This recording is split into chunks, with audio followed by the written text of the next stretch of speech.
Prayers.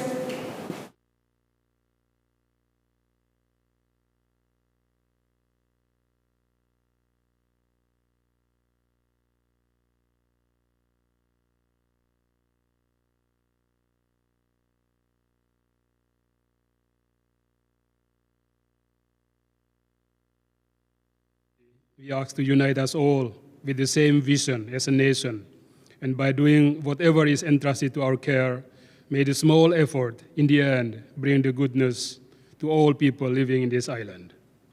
Guide our leaders as you guided Abraham, Jacob, and Moses as they embark on the mission to fulfill your dream. They trust you without knowing what the leadership will lead them into. They trust your promise that even they could not see them in their lifetime, but that promise helped them to envision you, who is the architect of the nation they help to participate in building. This season of Lent is the holy season for Christians, when upon our heads as we began these 40 days of journey, we are reminded, you are dust, and upon the dust you will return. It is the truth, and we are all humans who are fragile, but with your life that you breathe into us, we are capable of doing great things. It's also the time to return to your way and not our ways of doing things. That way is the way of sacrifice, the way of passion, the way that leads us to die for ourselves and to live for you and others. That is the only way we could win over many distractions from not doing what we are called to be doing. Lord, we entrust you all the families who are struggling in many ways, particularly when the cost of living is rising, that with the resources available, they find nothing much they could afford. We pray for the quality of education, the Christian values that our young children need without being poisoned of the ideology that everyone is God for themselves, that they can determine their lives and death, that protect them also, Lord, from hedonism that permits vulgarity that ruins the young minds. We pray for the good role models in our society to guide and mentor our young people. Lord, we pray for peace throughout the world when we could face the same crisis as not long ago happened because of COVID that affected all nations of the same planet. We pray for willingness to set aside the ego and the misuse of power and influence that nations move toward effective disarmament, particularly nuclear disarmament, and that world leaders choose the path of dialogue and diplomacy instead of violence. As people of Caribbean, we like to pray also for people of Cuba, for relief from suffering, for wisdom among leaders, and for pathways to peace, justice, and reconciliation. May solidarity replace indifference, and may charity overcome division. These are concerns, and we ask you to help us to be part of the wider world, to make peace available by being the peacemakers. Have the proceedings of the Assembly today, that whatever come out may be to the glory of your name and the good of all people. We ask this through Christ our Lord. Amen. Oath.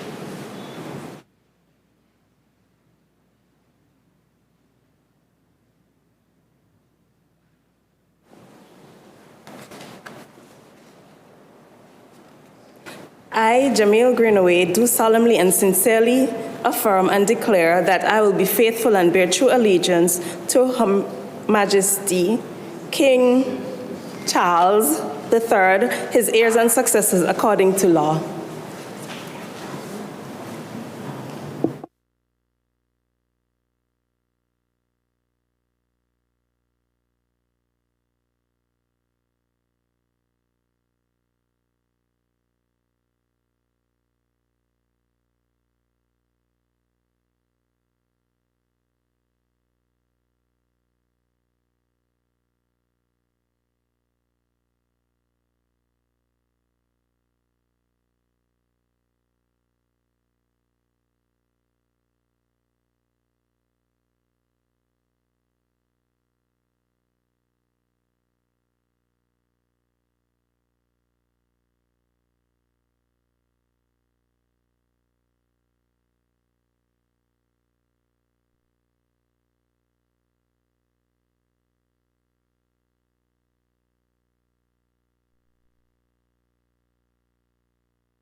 Confirmation of minutes.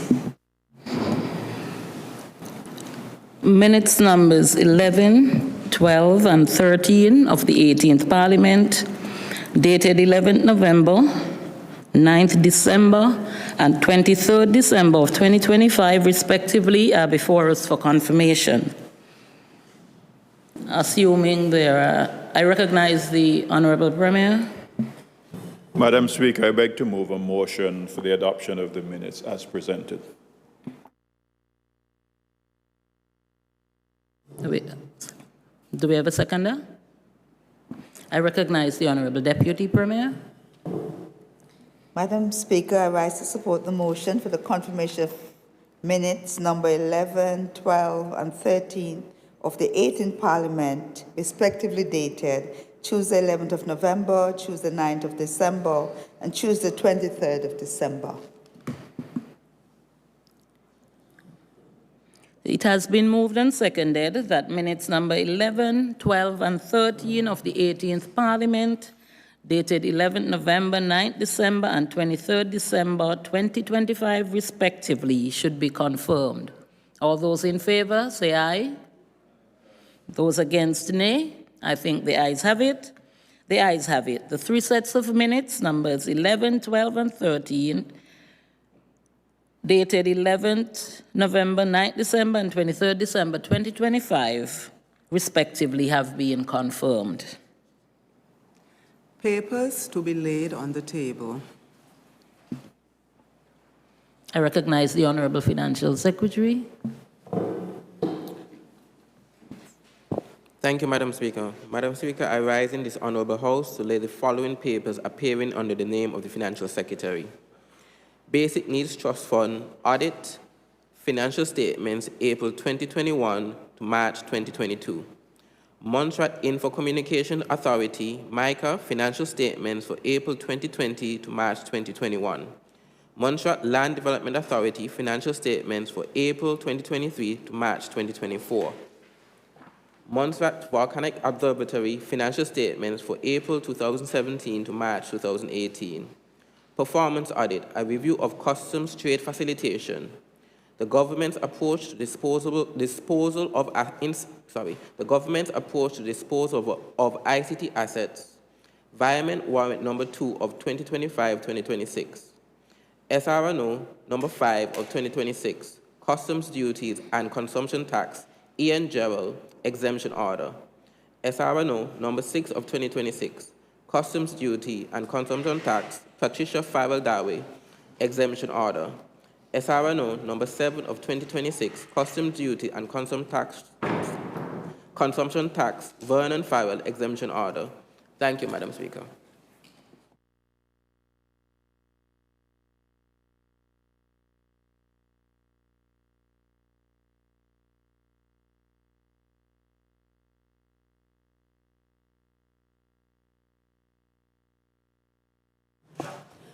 I recognize the Honorable Attorney General, acting. Thank you, Madam Speaker. Madam Speaker, I rise before this honorable House to lay the following papers appearing under the name of the Attorney General. Immigration, Permanent Residence Permits, Amendment Regulations 2026, Eastern Caribbean Supreme Court Criminal Procedure Rules 2026, Public Hospital Amendment Regulations, number 2 amendment.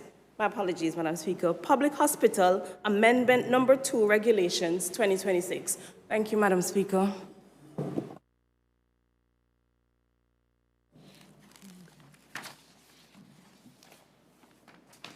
Reports from committees, ministerial statements, government notices, unofficial notices, questions.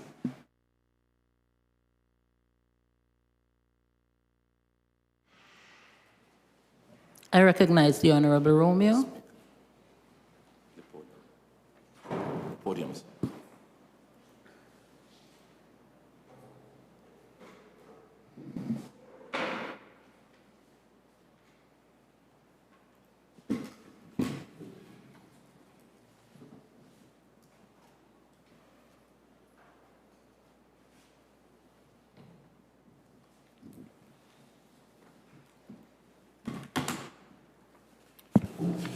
Thank you, Madam Speaker.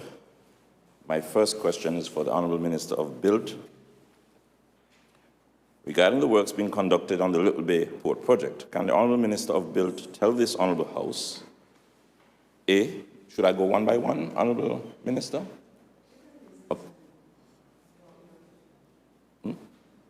Okay. A, how many caissons comprise the port structure? How many of those caissons have been built so far? C, how many of those caissons have been installed in the water so far, particularly over the past 3 months? And D, at what rate and over what overall time frame the remaining caissons will be built and placed in position in the water?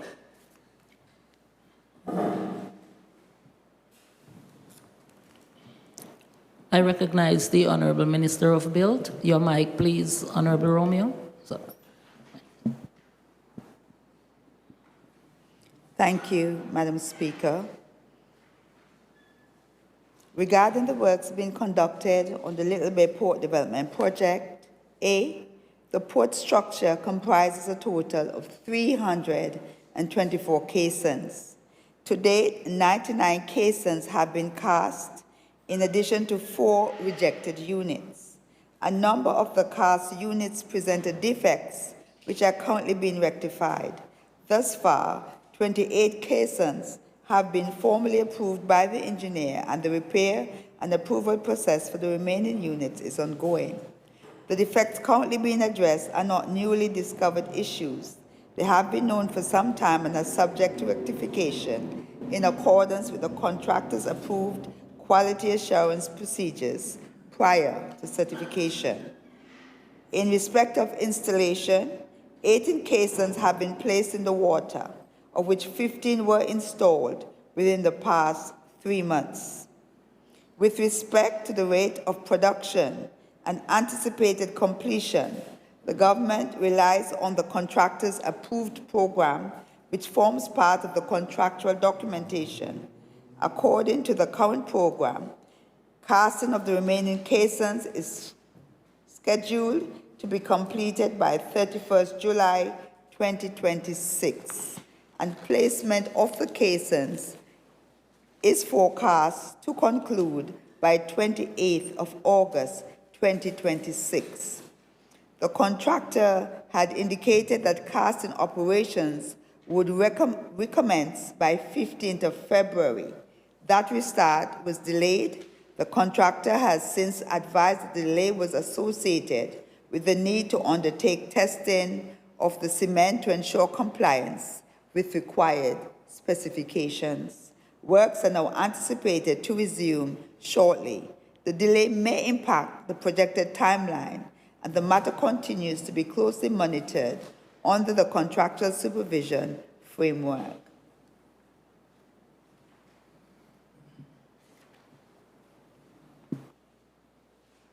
I recognize the Honourable Romeo. Thank you, Madam Speaker. A supplemental, Madam Speaker, if you may.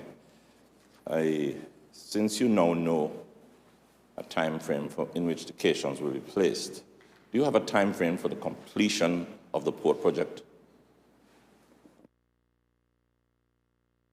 Recognize the Honourable Minister of Build. Your mic. Thank you, Madam Speaker. The port project is expected to be completed at the end of September 2026. I recognize the Honourable Romeo. Thank you, Madam Speaker. My next question. Can the Honourable Minister of Bill tell this Honourable House if she is satisfied with the level of communication by her ministry and government with the public over the progress or lack of progress being made on such an important project as the Little Bay Port project? And if not, what has been hindering the government from doing so? I recognize the Honourable Minister of Build. Thank you, Madam Speaker. The ministry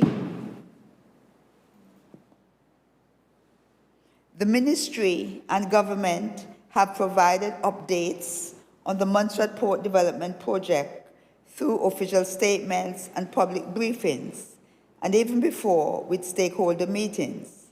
We have sought to keep the public informed on material developments.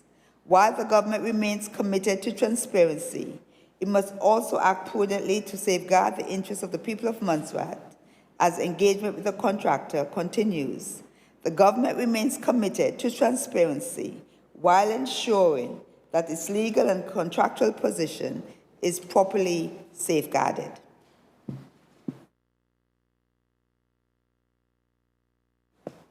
I recognize the Honorable Romeo. Thank you, Madam Speaker. My next question to the Honourable Minister of Build. Can the Honourable Minister of Build next question. People are excited and happy to see economic activity and work being generated at Murphy's Corner at Cars Bay. Can the Honourable Minister inform this Honourable House how this project is being funded, A? B, provide the Honourable House today with the detailed designs and drawings developed for this road project. C, state how much money is allotted to the project and the total amount that has already been expended. And D, state whether the necessary agencies and departments other than built, such as the police, fire, environment, and physical planning departments, have been involved in the design and approval of the project prior to its inception and since the project began. I recognize the Honourable Minister of Build. Thank you, Madam Speaker. Indeed, people are excited and happy to see economic activity and work being generated at Murphy's Corner at Cars Bay. The works presently being undertaken at Cars Bay Corner are funded from within the Ministry of Buildings, Utilities, Infrastructure, Transportation, and Ecclesiastical Affairs approved budget allocation. The ministry has proceeded with the continuation and completion of the cutting works at Cars Bay Corner in accordance with plans previously submitted by the Montserrat Development Corporation, MDC, to the Physical Planning Authority. The current works represent the continuation of that approved cut, which had been delayed for over 10 years. The earthworks were necessary to facilitate a topographical survey to accurately capture existing features, roads, and drainage infrastructure, and to properly align the existing road network, including Little Bay Road. These works are a prerequisite to the preparation of the subsequent technical designs. At this stage, Madam Speaker, detailed designs and drawings for the permanent junction upgrade are not yet complete, as the surveyed data must first be finalized and analyzed. Once completed, the comprehensive design package will incorporate climate resilience considerations, road alignment, drainage systems, and both vehicular and pedestrian traffic flows. That package will be submitted to the Physical Planning Authority for review and approval in accordance with the established statutory process before implementation proceeds. Even in its present state, Madam Speaker, the works have already significantly improved safety for road users, and I would say enhance the areas, particularly by enhancing the line of sight for vehicles exiting Little Bay Road. This reflects measurable progress. To date, a total of $225,000 has been expended to complete the required earthworks. No further allocation has yet been determined for the full junction upgrade, as that will depend on the outcome of the completed technical designs and costing exercise. Madam Speaker, with respect to agency involvement, the original plans were submitted to the Physical Planning Authority, as I said earlier, through the MDC. The final design, once completed, will again be circulated through the established technical and statutory review process, which includes the relevant agencies such as physical planning, environmental health, the police, fire and rescue services as appropriate. The Public Works Department brings long-standing experience in the design and delivery of durable road infrastructure, and this next phase will build on that record.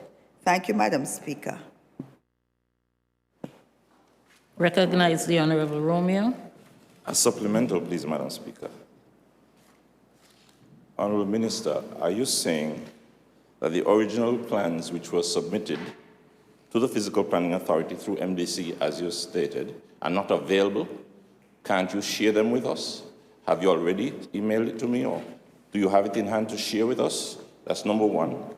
And the final design, you said. Madam Two Speaker. supplementaries?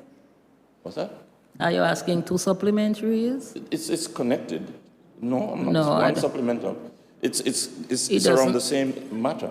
It's on the same matter, but Yes, it doesn't. So structure your questions properly, please. Yes, I'm doing that. Because I asked for the plans. Just a second. Honorable Minister, could you take your mic off? Sorry. Take your mic off, please. He wasn't finished.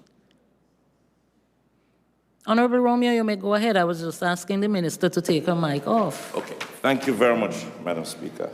So, let me repeat. As the question asked, do you have those plans which you said were submitted to the Physical Planning Authority through NDC to share with us today, as was asked? And this final design, why do you start before coming to final design? What was the urgency? Could you kindly explain this to me? Honorable Romeo, didn't she answer that second bit, that the prerequisite work was required? She has said that, but I'm asking why the urgency? It may be required, but why the urgency before the plans, final plans are drawn? And Okay. at least share with us the plans that you have Okay. that was given to MDC. Okay. Take your mic off, please. I recognize the Honorable Minister of Build. Thank you, Madam Speaker. Madam Speaker, I am generally very generous in this House. I did not get a question requesting any designs, and therefore that is not a question of clarity. But I can assure the honorable member that the designs are at the office.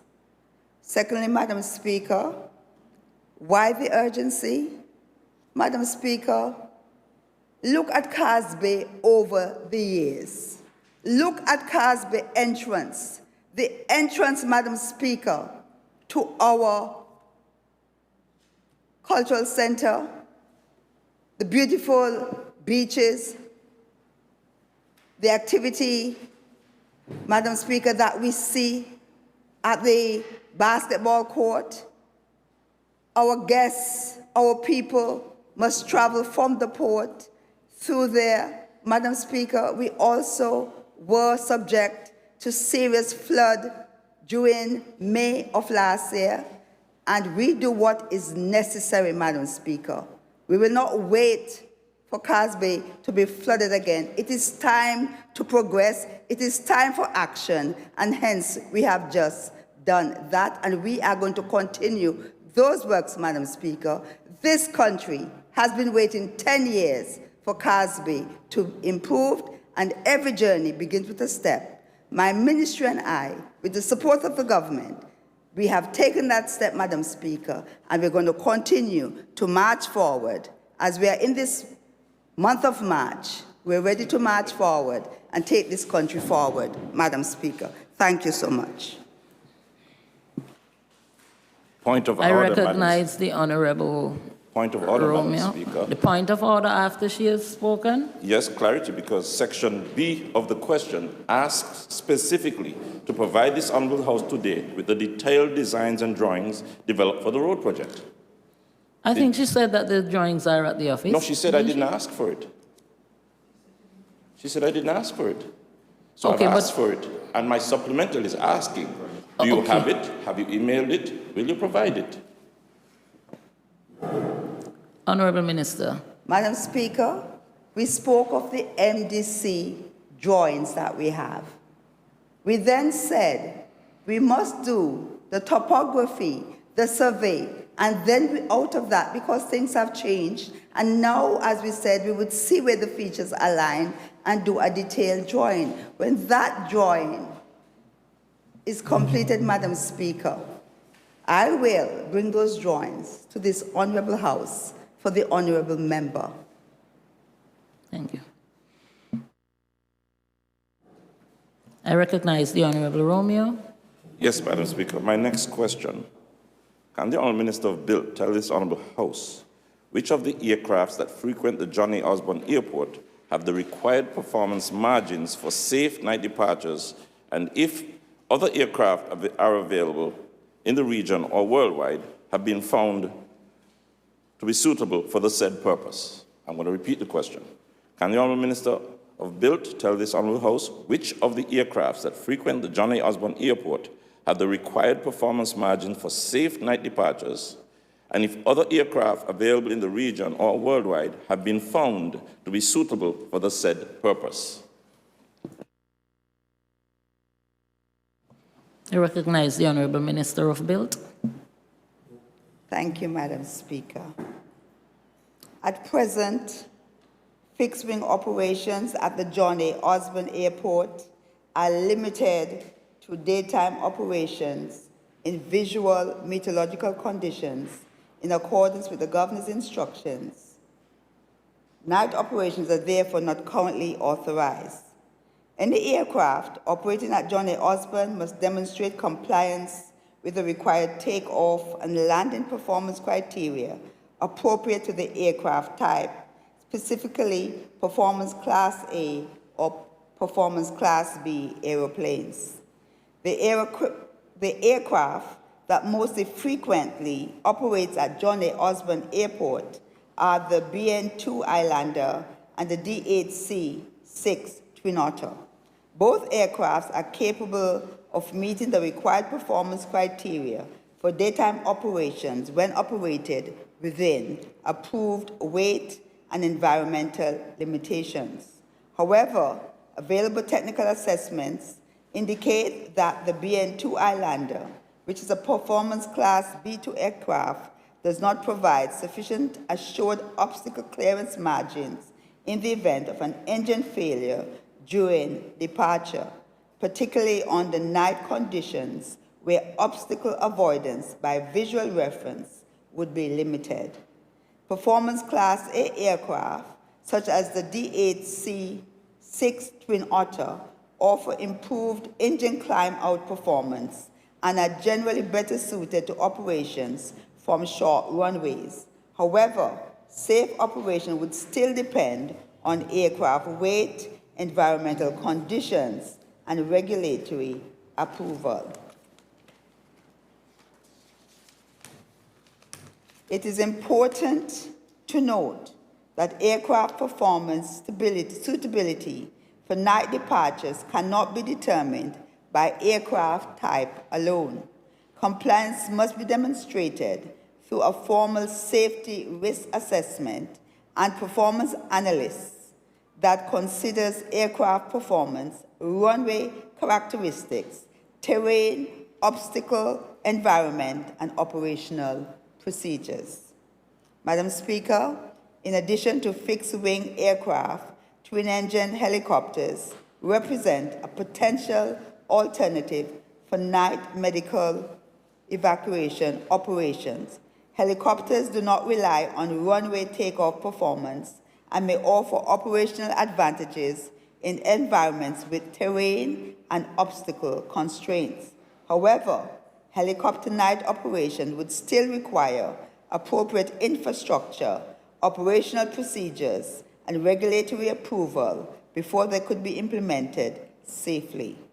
Any future implementation of night operations at John A. Osborne Airport will be subject to regulatory approval based on demonstrated safety and the satisfactory mitigation of operational risk.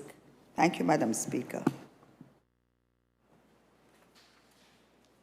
I recognize the Honorable Romeo. Thank you, Madam Speaker.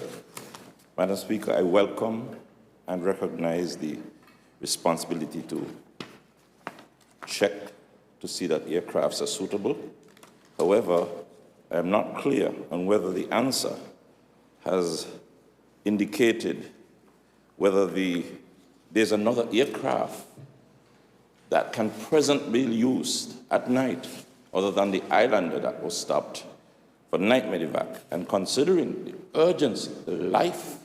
You're making asking a supplementary? It's a question. Supplemental, Madam Speaker. But there should be no speech or debate on it. So It's not a ask the speech. question. So ask the question. Madam Speaker, please, I'm asking the question. So get to it. Thank I you. am getting to it. The question is asking whether the aircrafts that frequent the Johnny Osborne Airport, and we know what they are, whether they are suitable for night medevac. The answer did not clearly state whether over the 5 years, I'm asking my question, the answer did not state whether clearly over the past 5 years, it is being checked. Madam Speaker. You have a point of order, sir? Yes, Madam Speaker. Madam Speaker, if the honourable member wishes to ask a question, this long preamble is totally unnecessary for a supplementary. And I agree with that. That is why I'm asking him to get to the question without the preamble. Okay. And realizing also you cannot dictate how somebody answers a question. I certainly understand that, and I watch Parliament in England and listen to preambles. Yes. So, is there another aircraft that has been checked that is suitable to fly at nights, considering the loss of life that can occur without night medevacs? Recognize the Honourable Minister of Build.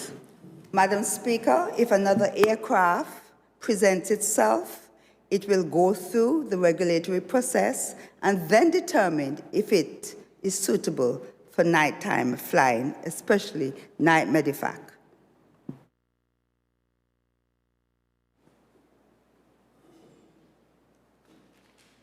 I recognize the Honourable Romeo. Madam Speaker, I noticed the appendix.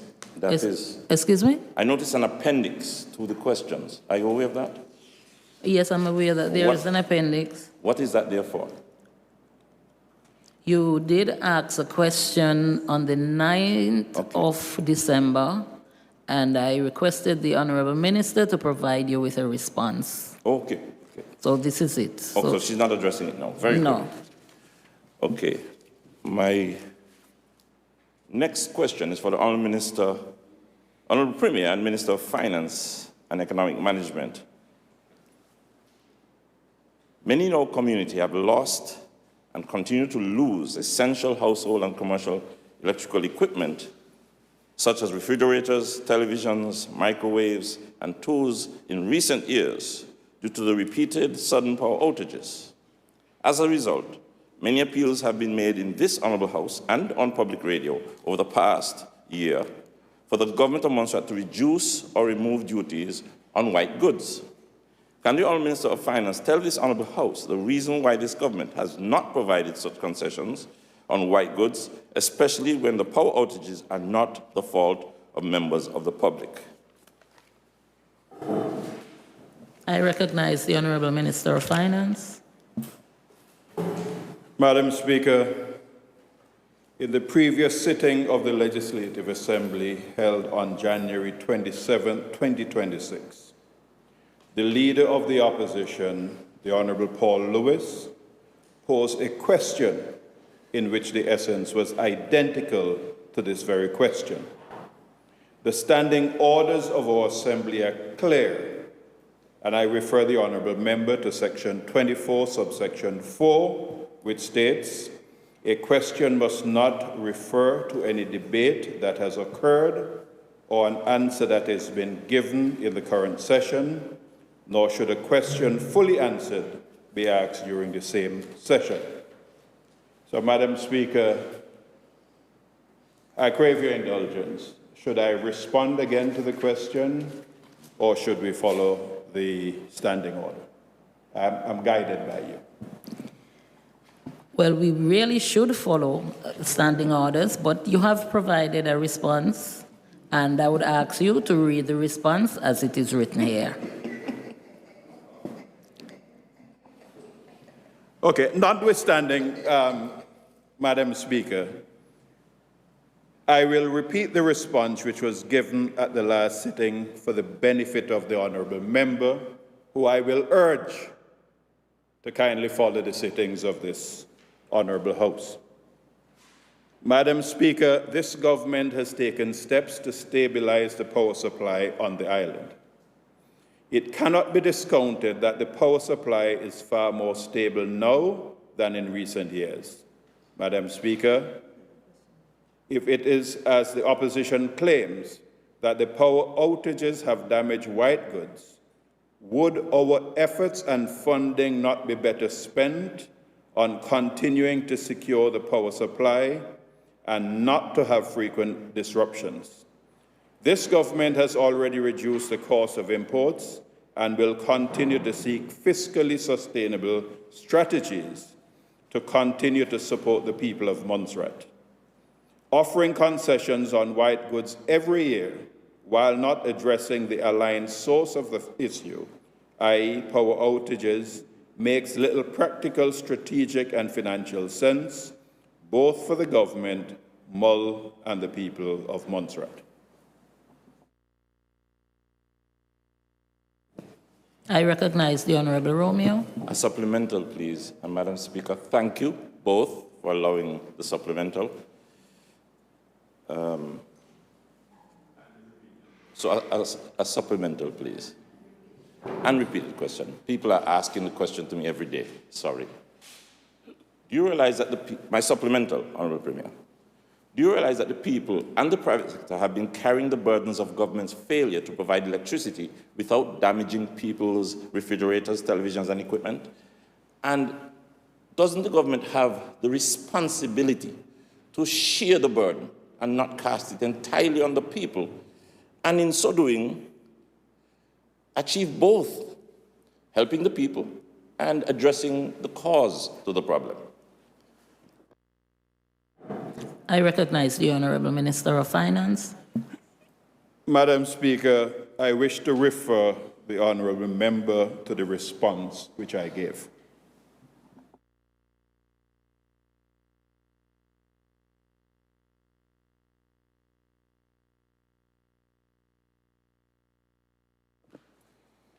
I recognize the Honourable Romeo.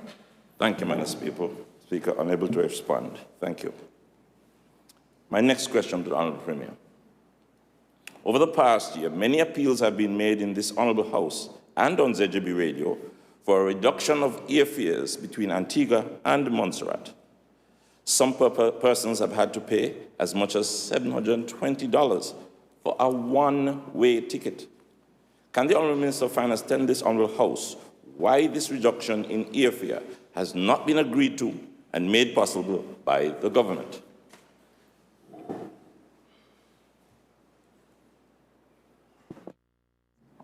I recognize the Honourable Minister of Finance.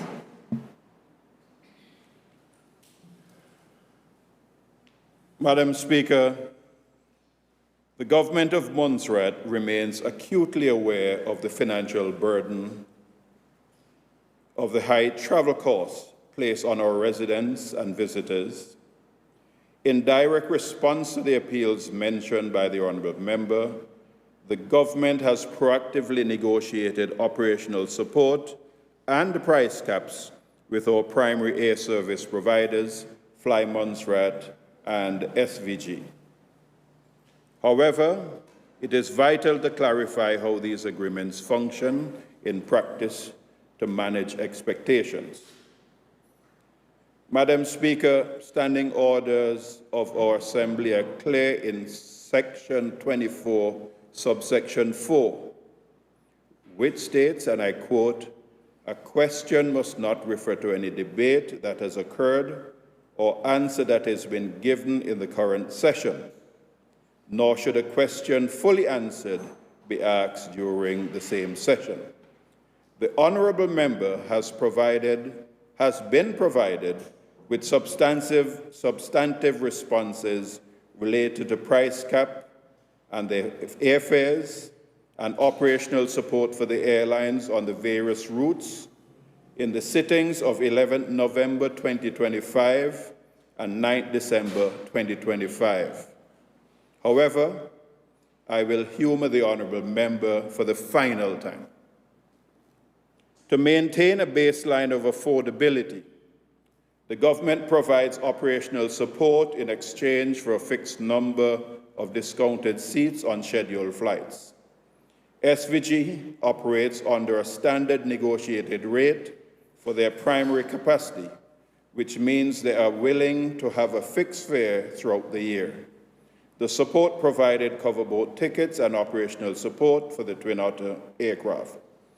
SVG Air, their current price is $804 return, including taxes on all seats. Fly Montserrat operates under a tiered ticketing price system. The government subsidizes a specific quota of seats per flight to keep them at the low negotiated rate. This means that not all of their seats were covered under the price cap. They negotiated 5,000 seats for the off period and additional 2,000 seats for the peak period. Winair receives operational support, which facilitates reduced ticket prices to travelers on the St. Martin Montserrat and Montserrat Antigua routes. The ticket prices are stated in the previous sittings. Winair tickets from Montserrat to Antigua for December and March will be $133 one way. And Madam Speaker, just give me a second, which is $359.10 one way, Antigua Montserrat, or $266 return, which is EC $722. Winair tickets from Montserrat to St. Martin from the inception of the service has been $260 return, which is 705 EC dollars. The high fares of up to 720 cited by the honourable member typically occur on a single airline during periods of peak demand or last-minute bookings when the subsidized price cap seats have already been sold. Moving forward, while the current model ensures that some seats remain affordable on every scheduled flight, we recognize it does not cover 100% of the capacity of a particular airline. The government continues to review these access contracts to find a balance between fiscal responsibility and the public's need for affordable transit. Madam Speaker, we are committed to transparency in this matter, and we encourage the public to book in advance where possible to secure the negotiated low rates. However, we will continue to work with the airline to determine how best we can get the fares moderated. I thank you, Madam Speaker.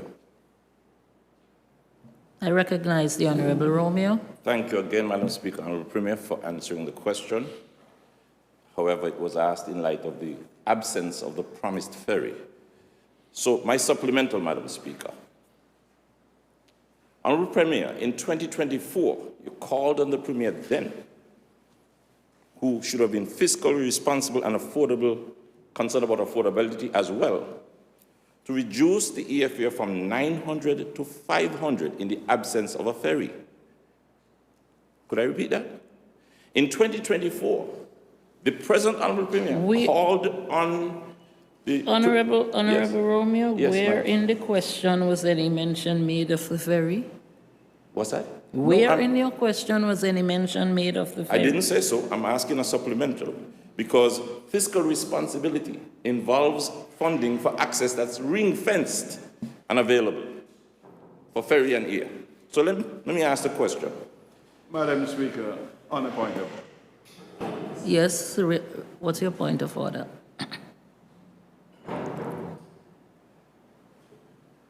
Madam Speaker, if I was to read the question, it speaks to airfares between Antigua and Montserrat. Yes. Yes, So I don't agree. understand how a question can seek elucidation and introduce a different matter. If he wished to ask that question, he should have put it in the substantive question. Totally agree. Honorable Romeo, if your supplementary is based on the question that you asked or the response that he gave, fair enough. It is well based, and I'll repeat it differently. Regarding the airfare between Antigua and Montserrat, it was $900 under the previous premier, and the present premier asked for it to be reduced to $500. Then why can't he now do the same thing that he asked Honorable Premier Taylor to do in 2024 regarding airfares, sir? I recognize the Honorable Minister of Finance. Madam Speaker, I am absolutely certain that as a businessman, you still operate a business in Montserrat, I presume. Okay, sorry. The response, I'm please. just checking that he must clearly understand that between then and now, fuel prices have increased substantially worldwide. And if he was to follow the geopolitics, he will also understand that there's a likelihood that in the coming weeks or months, fuel prices will increase even further, which means that the operating costs today are substantially different to those back in the day, even when you were premier. So therefore, one cannot expect that what would have been requested back then would apply even now, given the increase in operating costs. And I think he should understand increases in operation costs, which is why he may have gone out of business.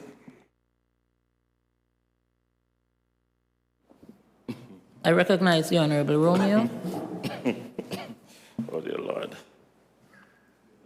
Personal can't answer question.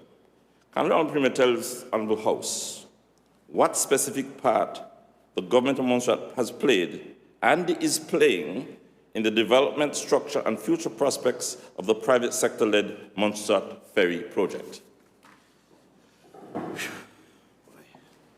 I recognize the Honorable Minister of Finance. Thank you very much, Madam Speaker. Madam Speaker, the government of Montserrat welcomes and commends all private sector initiatives aimed at enhancing our national connectivity. Regarding the Montserrat Ferry project, our current involvement is guided by two primary factors. Contractual obligations. The government is currently committed to an existing short-term ferry service agreement and to maintain fiscal responsibility and avoid a conflict of interest or breach of contract, we cannot formally partner with or subsidize a parallel private project at this immediate stage. Secondly, future engagement. The government remains open to dialogue once our current contractual obligations are fulfilled. We will be in a position to evaluate how private sector-led models can be integrated into our long-term transport strategy. We remain committed to supporting any operator, private or public, that demonstrates a capacity and competency to add sustainable value to Montserrat's economic growth and accessibility. We have provided advice and other forms of non-financial support.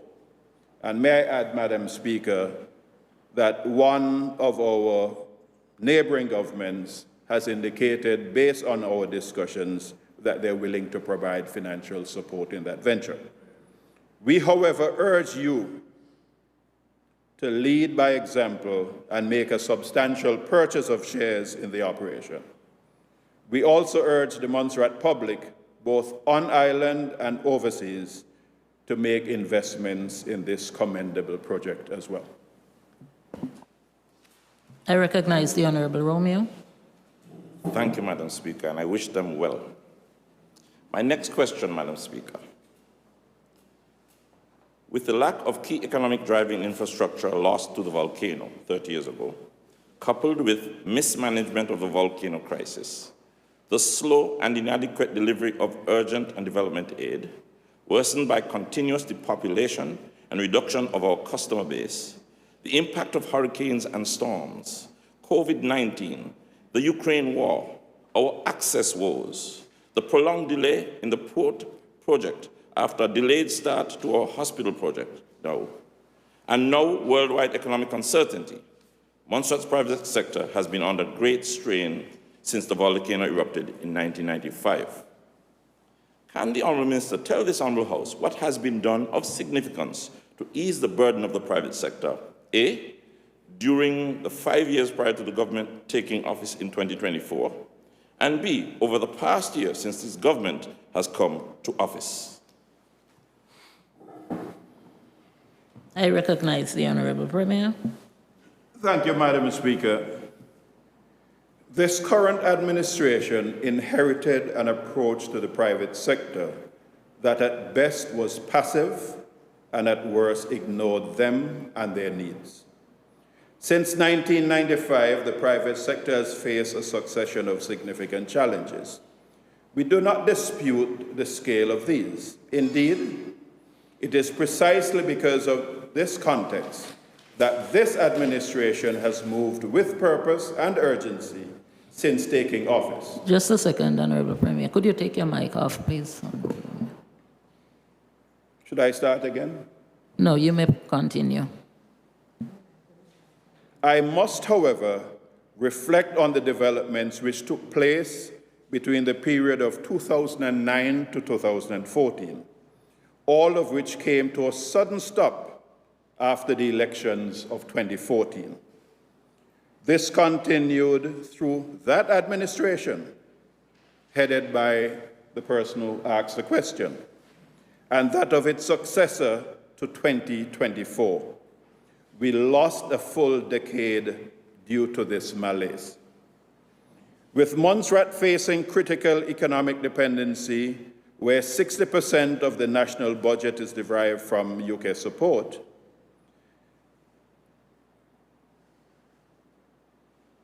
and the remainder coming from local taxes, this administration recognizes that a fundamentally different approach to private sector development was required. Madam Speaker, since taking office, this government has taken deliberate, measurable, and results-driven steps to ease the burden on the private sector and stimulate renewed confidence in Montserrat's economy. Madam Speaker, permit me to outline some of these key actions. Access. Madam Speaker, access for goods and people is critical for the private sector.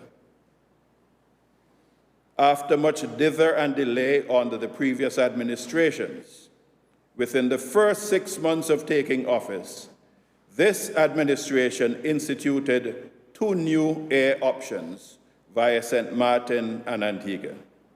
And despite challenges outside of our control, causing delays to launch, we are hopeful that the new ferry service will still come online shortly.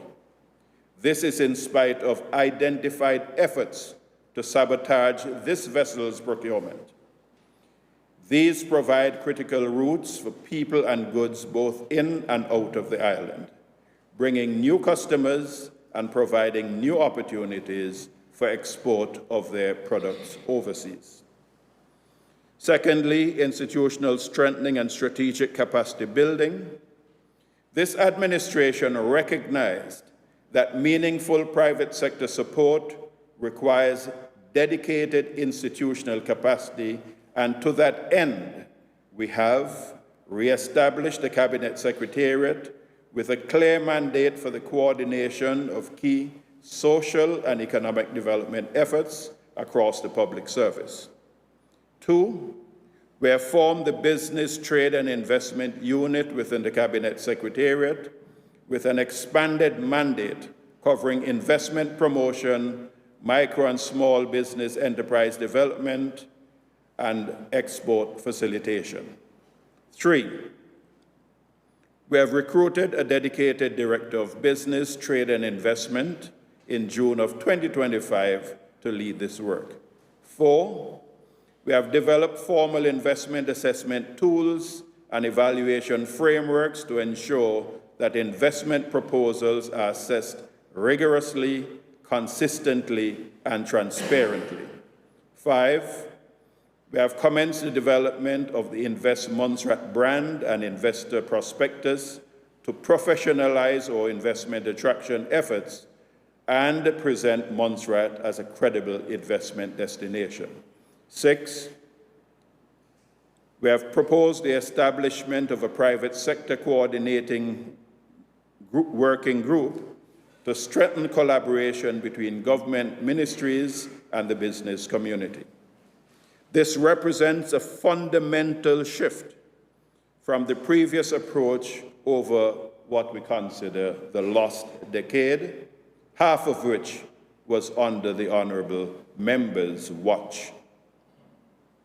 3, Montserrat Business Progressive Fund, EC 2 million soft loan facility. One of the private sector's long-standing and most vocal concerns has been the lack of affordable access to financing. This administration responded by establishing a soft loan facility valued at $2 million, and this is in the first instance. And this is in partnership with the Bank of Montserrat, who has been designated specifically to provide low-interest financing at 2.5% per annum, flexible repayment terms tailored to the realities of small business operations, improve access to capital for micro, small, and medium-sized enterprises, support business expansion, modernization, and job creation, and targeting private priority sectors including agriculture, fisheries, and agro-processing. This initiative directly addresses a structural barrier to private sector growth and demonstrates this government's commitment to deploying real capital in support of our entrepreneurs. 4, the Made in Montserrat initiative. The government launched the Made in Montserrat initiative as a flagship program to support local producers in accessing domestic and regional markets. Phase 1 of the initiative has already delivered measurable outcomes. 12 local businesses onboarded into the program, a strategic partnership established with one of our supermarkets to create dedicated shelf space for local products, with expansion to 2 others before the end of this fiscal year, and hopefully all supermarkets will be participating by the first half of fiscal 26-27. We are also offering training which will be delivered to participating businesses on retail standards, including packaging, labeling, and barcoding to meet supermarket requirements. We have also regularized production achieved through ongoing reorder cycles, moving businesses from the ad hoc production to consistent supply. Comprehensive business assessments conducted across 11 enterprises, covering branding, marketing, supply chains, quality assurance, and operational standards.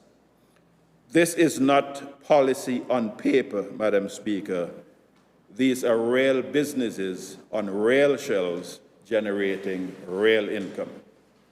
5, comprehensive business development training. Recognizing that access to capital alone is insufficient, this government is investing in the capacity of our entrepreneurs through a structured program of training and technical assistance.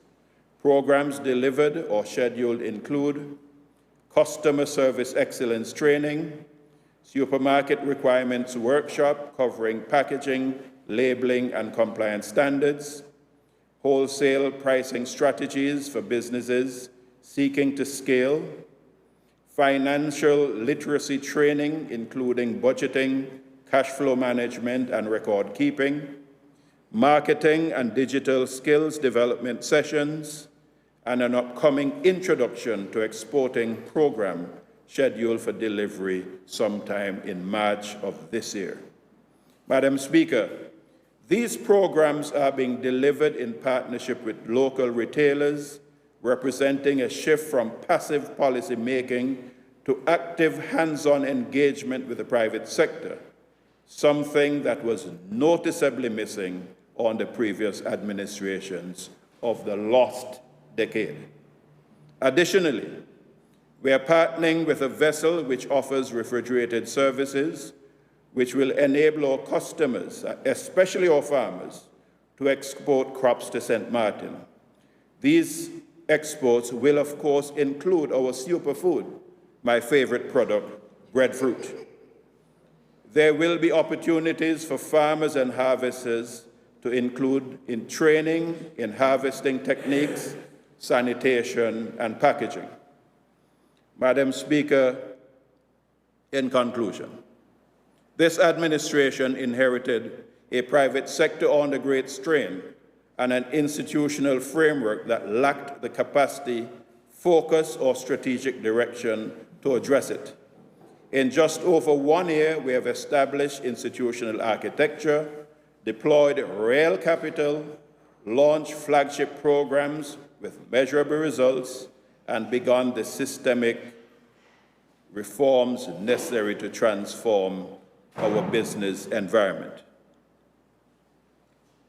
Some businesses, however, let me leave that alone, because I was going to say some in Casby naturally fail. I'm not going to say it. We have moved from aspiration to action. 12 businesses are now on supermarket shelves with regular reorders and an expanded customer base. A $2 million soft loan facility is available to entrepreneurs, and may I also add that these funds were not procured from the FCDO. Training has been delivered, export pathways are being opened, investment promotion and facilitation is being professionalized, and the legislative and regulatory foundations are being laid for sustainable growth. There is much more to be done, and this administration does not claim that the challenges facing our private sector have been resolved, but the trajectory has changed. Our commitment to them is clear, and the results are already beginning to show. Additionally, Madam Speaker, we're in discussions with foreign direct investors who are showing interest in a range of investment possibilities. Madam Speaker, I thank you for indulging in this somewhat extended response, which was necessary, and I hope it is a reflection of the seriousness with which this administration takes this matter and the level of work already underway and work still to be done. I thank you, Madam Speaker. I recognize the Honorable Romeo. Yes, thank you, Madam Speaker. I thank the Honourable Minister for the extended answer, which opened a can of worms, which cannot be responded to. Honourable Romeo? Yes, Madam Speaker. No speech on a response, I'm not please. making a speech. Yes, you are. Okay. I'm simply saying that I cannot... Honourable Romeo, could you move on to the next Yes, question? Madam Speaker. I cannot answer with one supplemental, so I'm simply going to ask the question.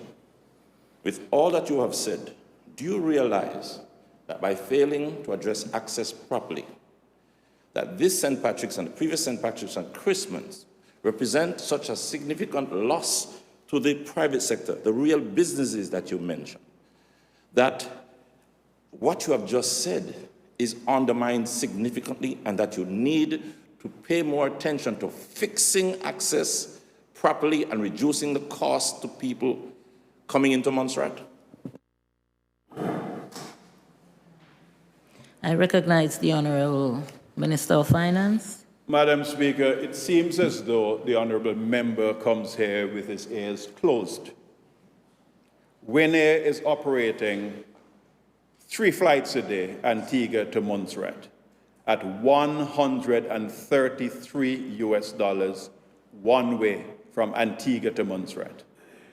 SVG is also operating several flights, Antigua to Montserrat. Winair is also operating one flight per day, Antigua to Montserrat, 7 days a week, between St. Martin and Montserrat. Access is available. Fly Montserrat using its 3 planes, providing lift for people coming to Montserrat. If one airline is charging more, then go to another airline. Government can't tell you who to fly with. So, Madam Speaker, we are doing all in our power to ensure that persons can get across, and we have also been checking to make a determination that, in fact, persons are not bottlenecked in Antigua, despite the challenges with accessing the ferry to date. So, Madam Speaker, I don't know what kind of worms has been opened, other than the kind of worms that is in Casby.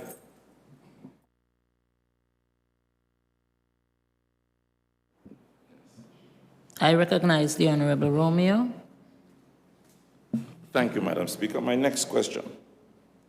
Can the Honourable Minister of Finance tell this Honourable House whether the newly established 15-year residency requirement was imposed on the Government of Montserrat by the UK government, or whether it was a decision of the Government of Montserrat's own making? Let me repeat. Sorry. Could the Honourable Minister of Finance tell this Honourable House whether the newly established 15-year residency requirement was imposed on the Government of Montserrat by the UK government, or whether it was a decision of the Government of Montserrat's own making? I recognize the Honorable Premier. Madam Speaker, I can answer with a simple response of no, it was not imposed by the British government. The newly established 15-year residency requirement was not imposed by the UK government, but was a decision of the Government of Montserrat's own making. And for the elimination of any confusion, this change became effective only for persons who entered the island after 31st January 2026. Let me repeat that.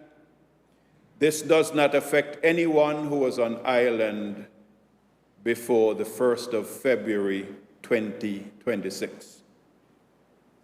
Therefore, all persons who were resident before this date, there have been no changes.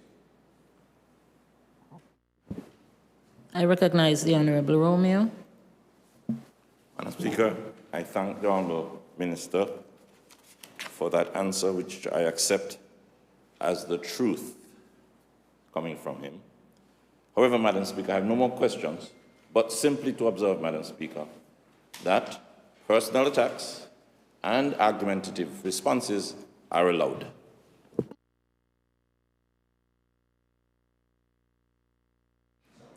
Okay, let's not bother with the crosstalk, please. Do you have any more questions, Honorable Romeo, to present? The Honourable Minister of Agriculture, I understand, is not able to be here. That's right. So, and I would like to have those answers before, hopefully, the end of the week, since we won't be able to ask questions later. And, Madam Speaker, even if you provide, well, I don't know if next sitting is budget debate when we can't ask questions. So that's why I'm not sure what to say to you. So if it's not going to be budget debate next, then I would like to have them answered, but I want the written answers before so I can see them and the public can hear them next time when they're asked. Thank you, Madam Speaker. so just for me to understand, because the responses were circulated, we have them. So you would want to ask them in the House? Certainly, Madam Speaker. If the next sitting is not the budget debate. And if it is, you won't ask them again? Then it'll be up to you, because generally we don't have any questions. Okay, and the same thing applies to the Honorable Minister of Education and Health. We exchanged communication on that already. So she's not available to answer her questions. And I don't have the answers yet. Okay. Motions.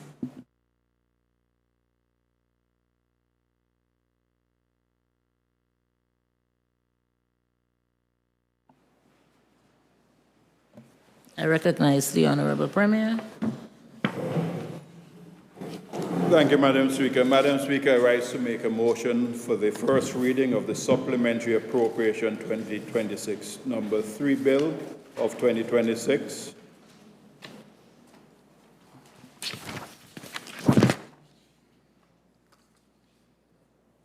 Do you have a seconder?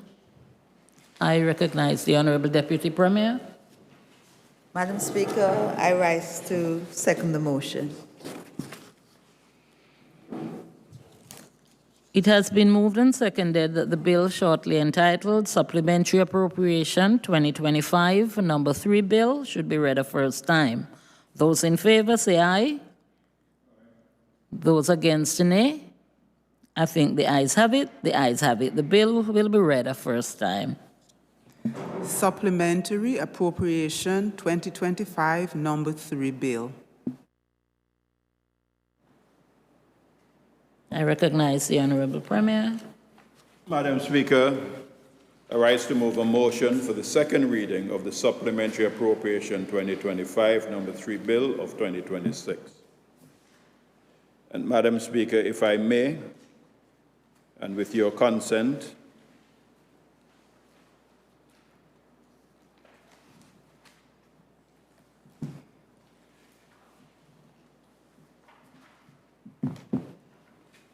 the supply votes, firefighting and rescue services, salaries, a supplement of $2,900, policing services, professional services and fees, a supplement of $30,000, policing services, training, a supplement of $81,900, administration of policing services, salaries, $81,800. Administration of policing services, allowances, $9,100. Magistrate court services, salaries, $5,300. Magistrate court services, allowances, $16,500. Access, professional services and fees, $2,133,200.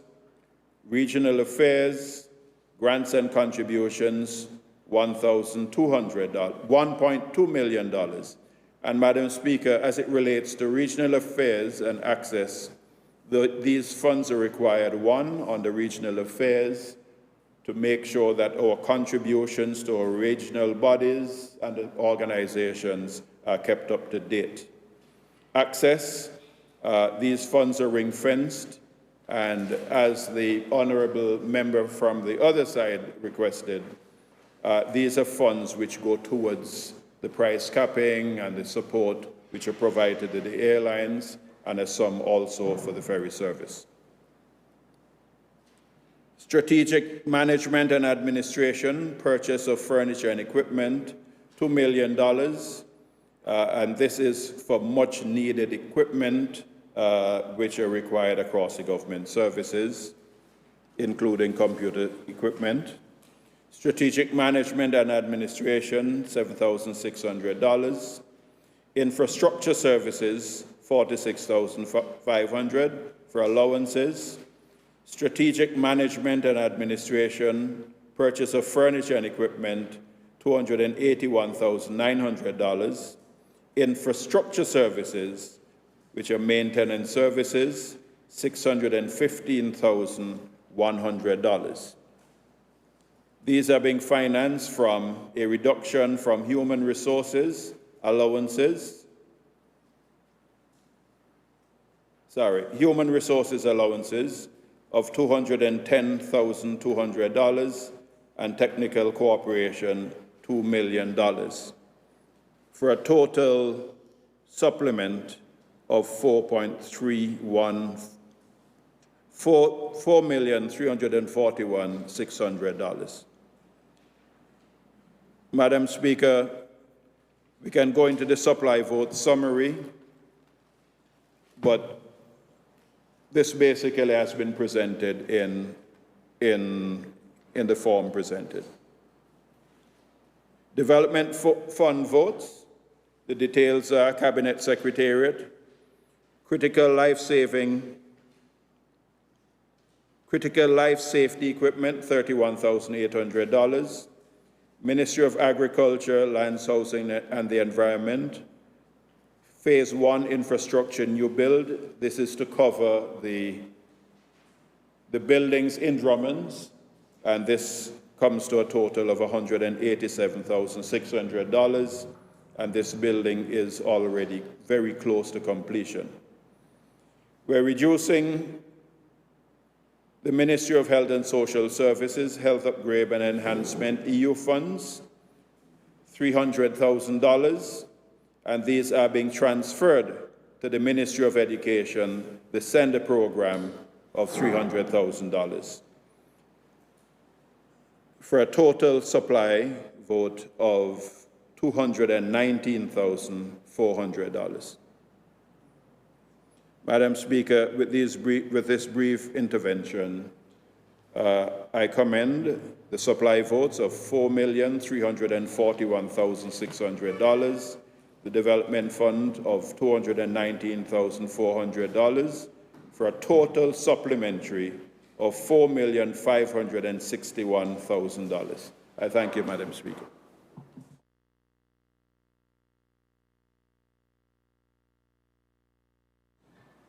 Do we have a seconder, please?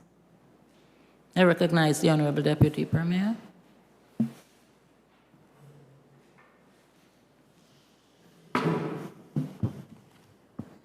Thank you, Madam Speaker. Madam Speaker, I stand to second the bill. Can I do my address at this time, my comments? Okay. Thank you, Madam Speaker. Madam Speaker, we would have heard from the Honorable Premier, and we realize that these funds are necessary and critical. And in relation to the Ministry of Build, I would wish to give this Honorable House some information as to what we will be using the funds for. With respect to vote 5, our accounts are dealt with on the vote. So vote 35, the Ministry of Build, the 7,600, this is to supplement financial provision required for allowances, and that is for overtime for security officers who work during the public holidays. We also have a sum of $46,500 required to cover shortfall in allowances expenditure as a result of ongoing recruitment strategy. And this would assist again for overtime for the road crew for the major works during the period of December 2025, and also for works at Bellam, Salem, and Cars Bay.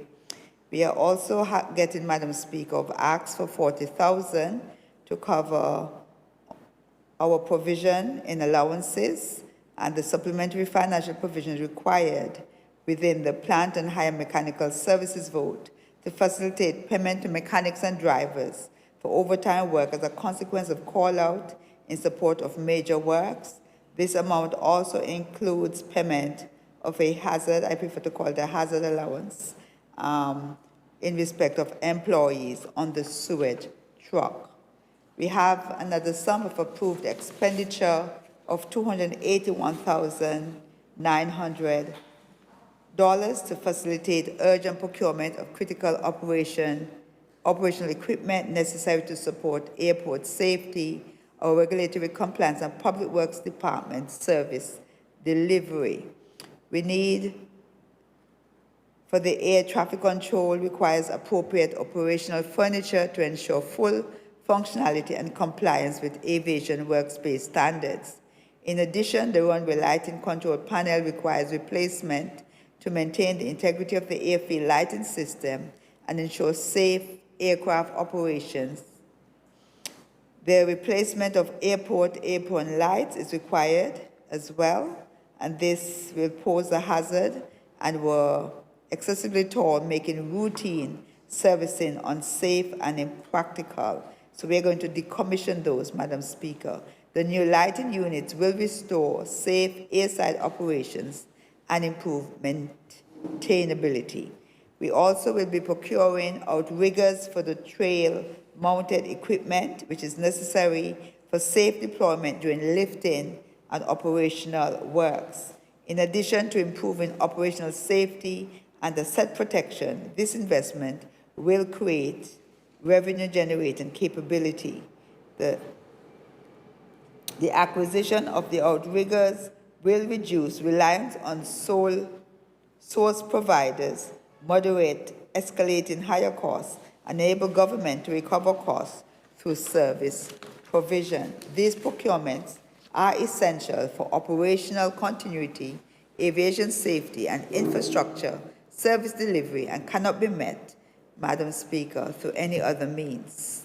We also have the approval of expenditure for $615,100 under maintenance services.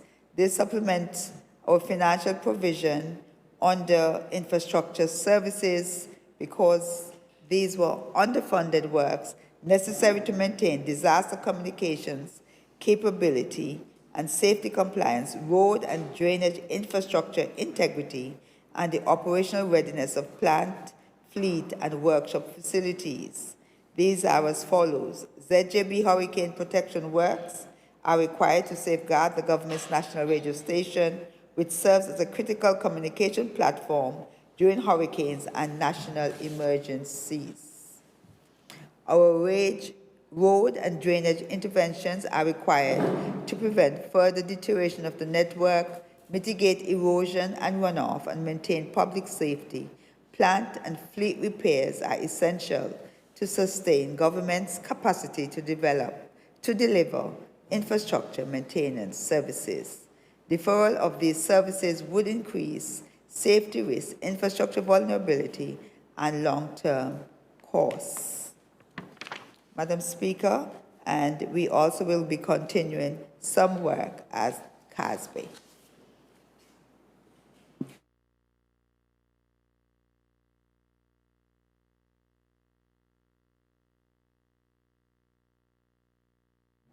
Are we having any other presentations on the bill?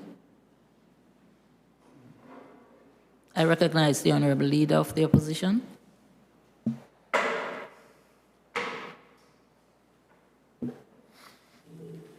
Thank you, Madam Speaker.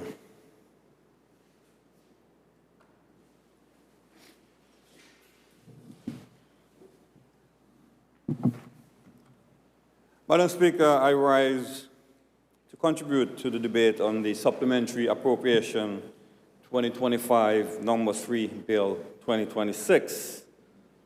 This bill seeks approval for an additional $4,561,000, namely $4,341,600 for the Consolidated Fund, $219,400 from the Development Fund. This brings total supplementary expenditure from $186.4 million to $190.7 million. Madam Speaker, supplementary appropriations are sometimes necessary. No budget, Madam Speaker, is perfect. Emergencies arise and priorities sometimes shift. But the frequency and scale of supplementary requests demands serious scrutiny. This, Madam Speaker, according to the subject, is the third supplementary, Madam Speaker, for the period in question, and lends itself to questions such as, are these genuine unforeseen expenditures, or are they symptoms of weak forecasting and budget discipline? Madam Speaker, with current expenditure pressures, Madam Speaker, A significant portion of this supplementary relates to salaries and allowance, police, magistrates court, infrastructure services. Professional services and fees, notably 2.1 million under access, furniture and equipment purchases totaling over 2 million, and maintenance services of 615,100. Madam Speaker, why were these not adequately forecast during 2025 appropriation process? The question that comes to mind. Madam Speaker, for example, under the Office of the Premier, increase of 3.3 million, what specific operational changes justify this scale of increase?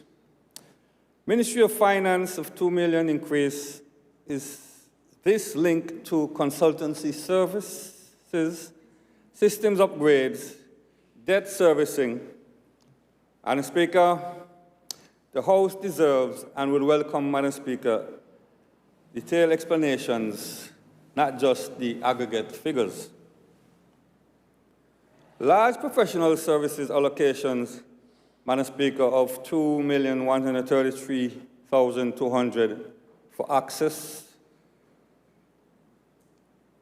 Madam Speaker, I had a few questions in mind as to what contracts are being funded. Were they competitively procured? Are these local or overseas services or consultants? Madam Speaker, what measurable outcomes are attached?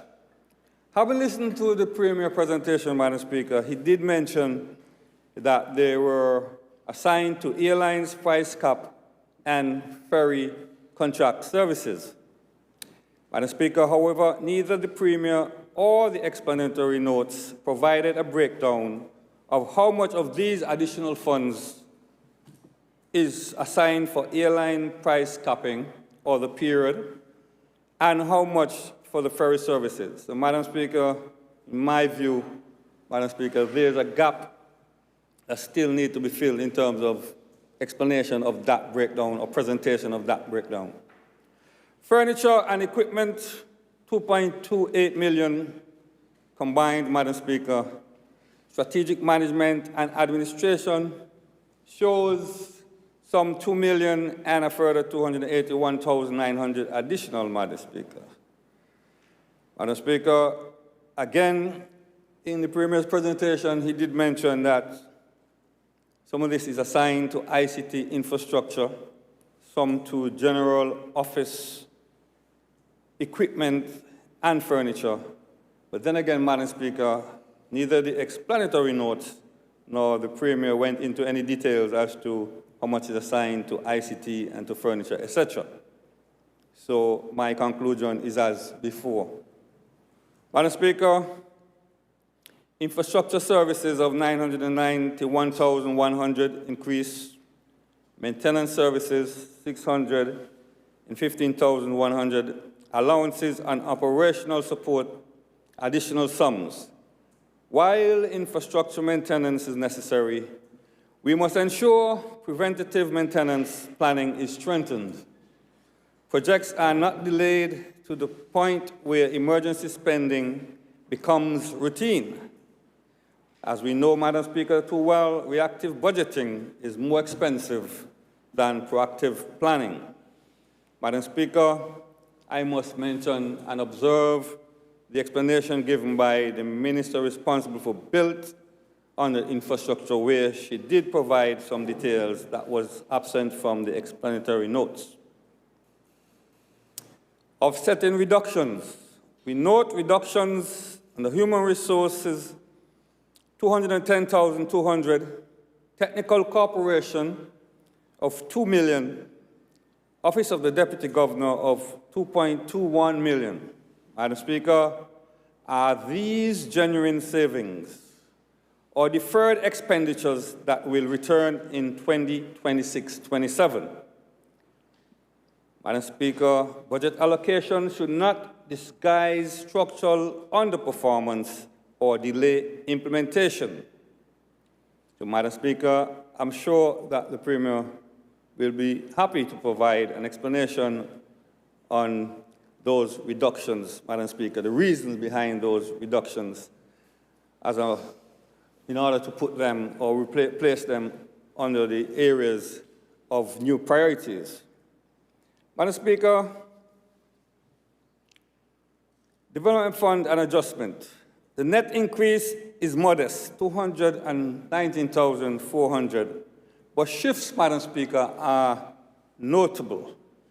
300,000 removed from health, EU-funded health upgrade program or project.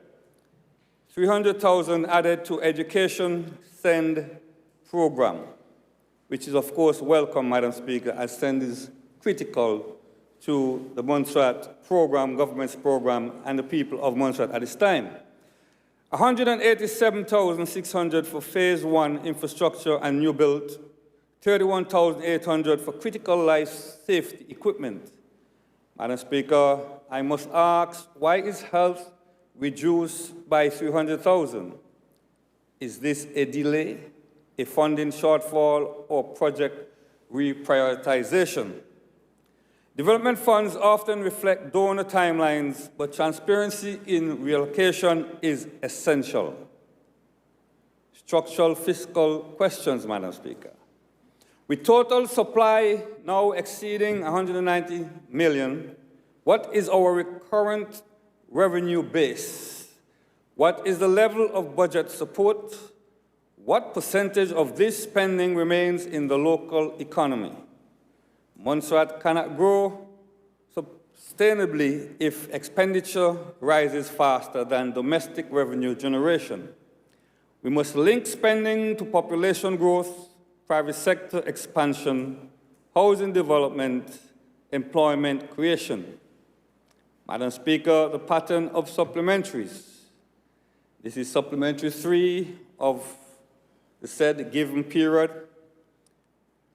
Madam Speaker, while supplementaries are necessary as mentioned above, and we support whatever supplementary is necessary for critical spendings, repeated supplementaries may signal underestimated project costs, weak expenditure forecasting, implementation bottlenecks, or policy shifts not fully debated at initial budget debate.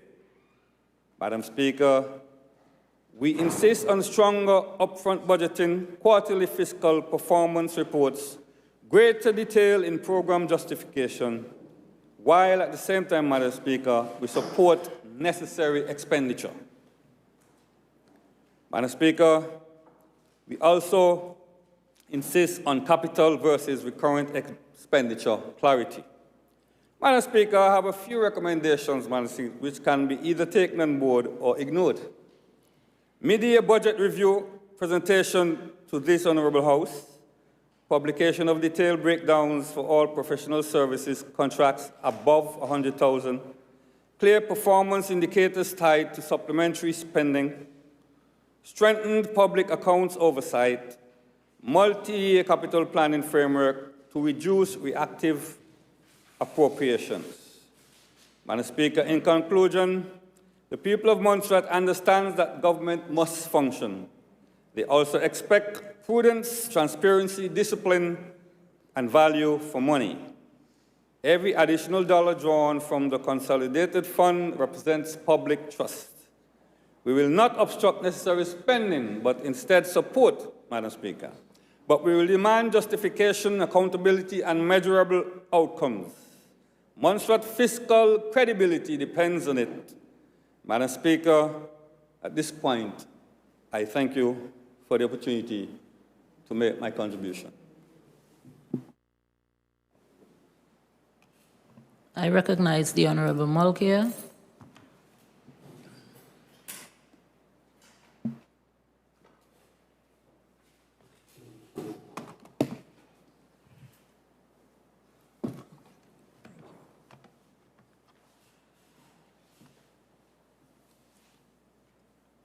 Thank you, Madam Speaker.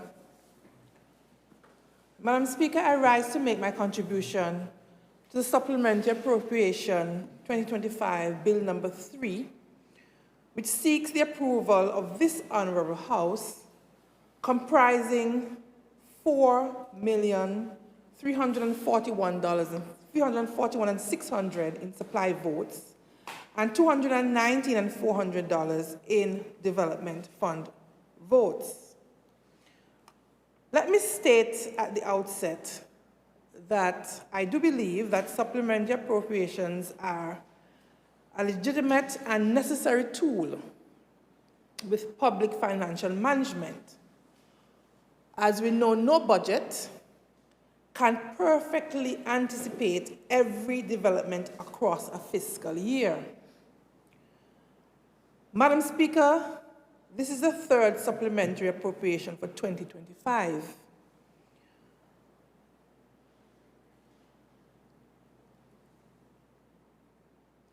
When this House sees repeated supplementaries within one fiscal year, we must ask, were original estimates realistic? Were projects fully scoped before being budgeted?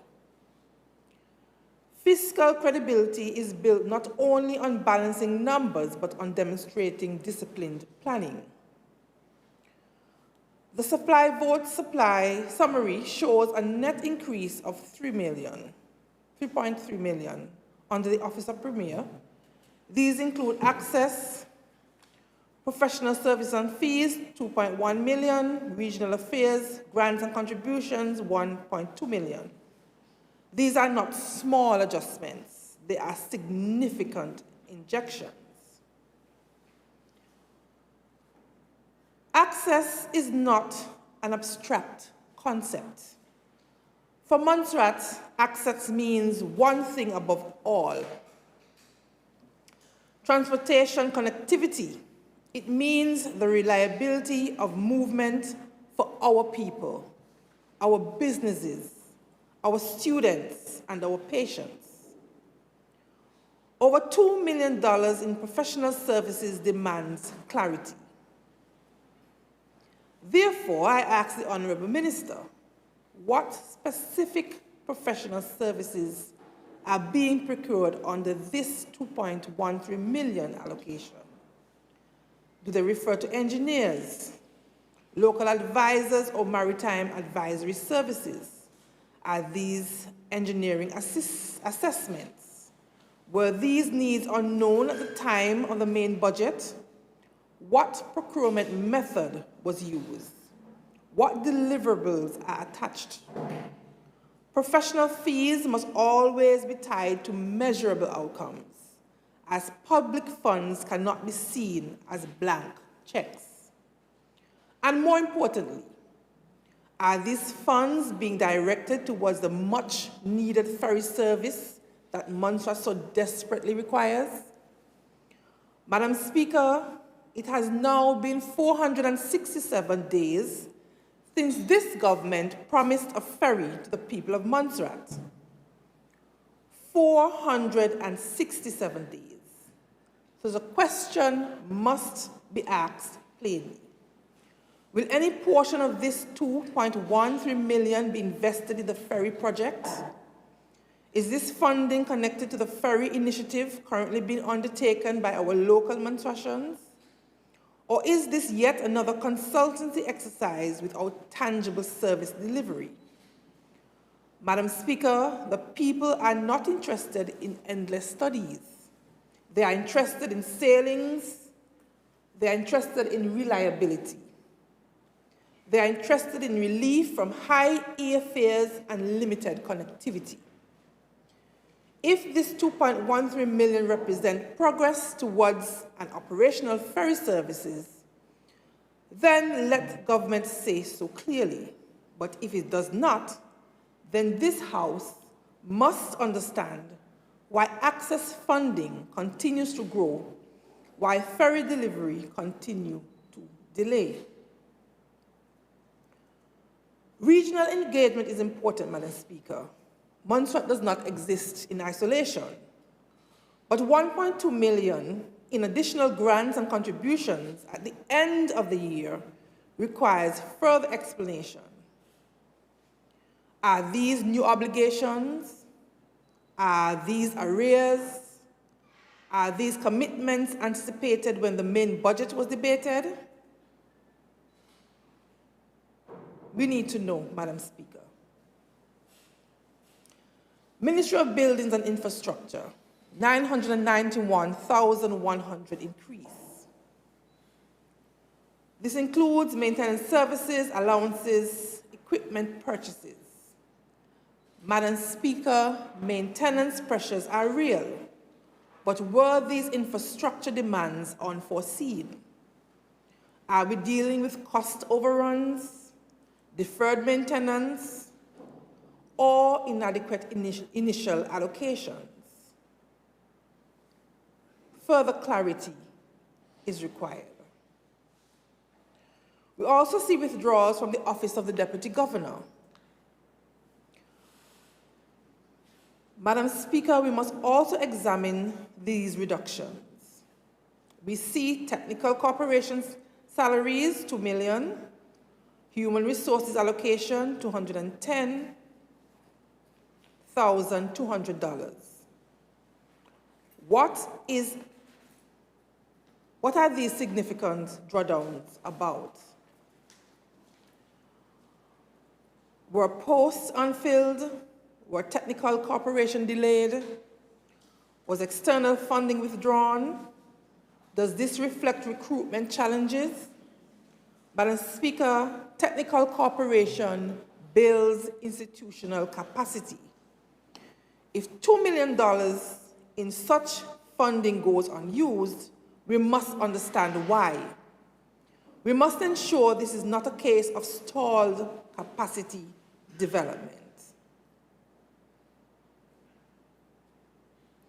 Under the police and justice sector, there are increases under police services, magistrate court services. These allocations appear operational in nature.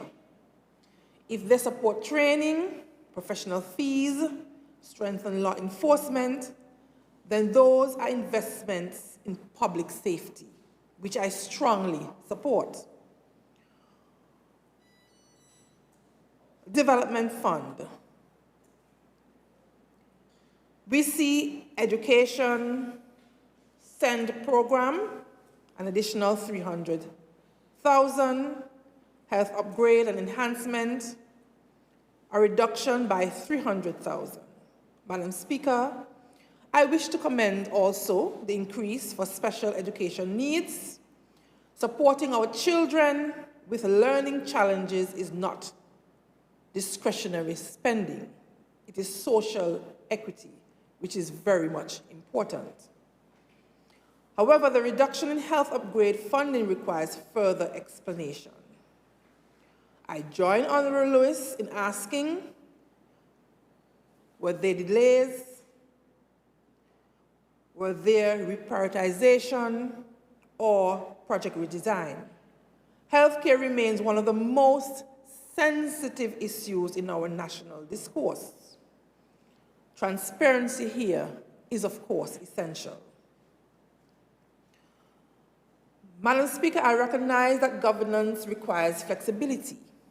Circumstances change, pressures arise, but fiscal discipline must remain paramount.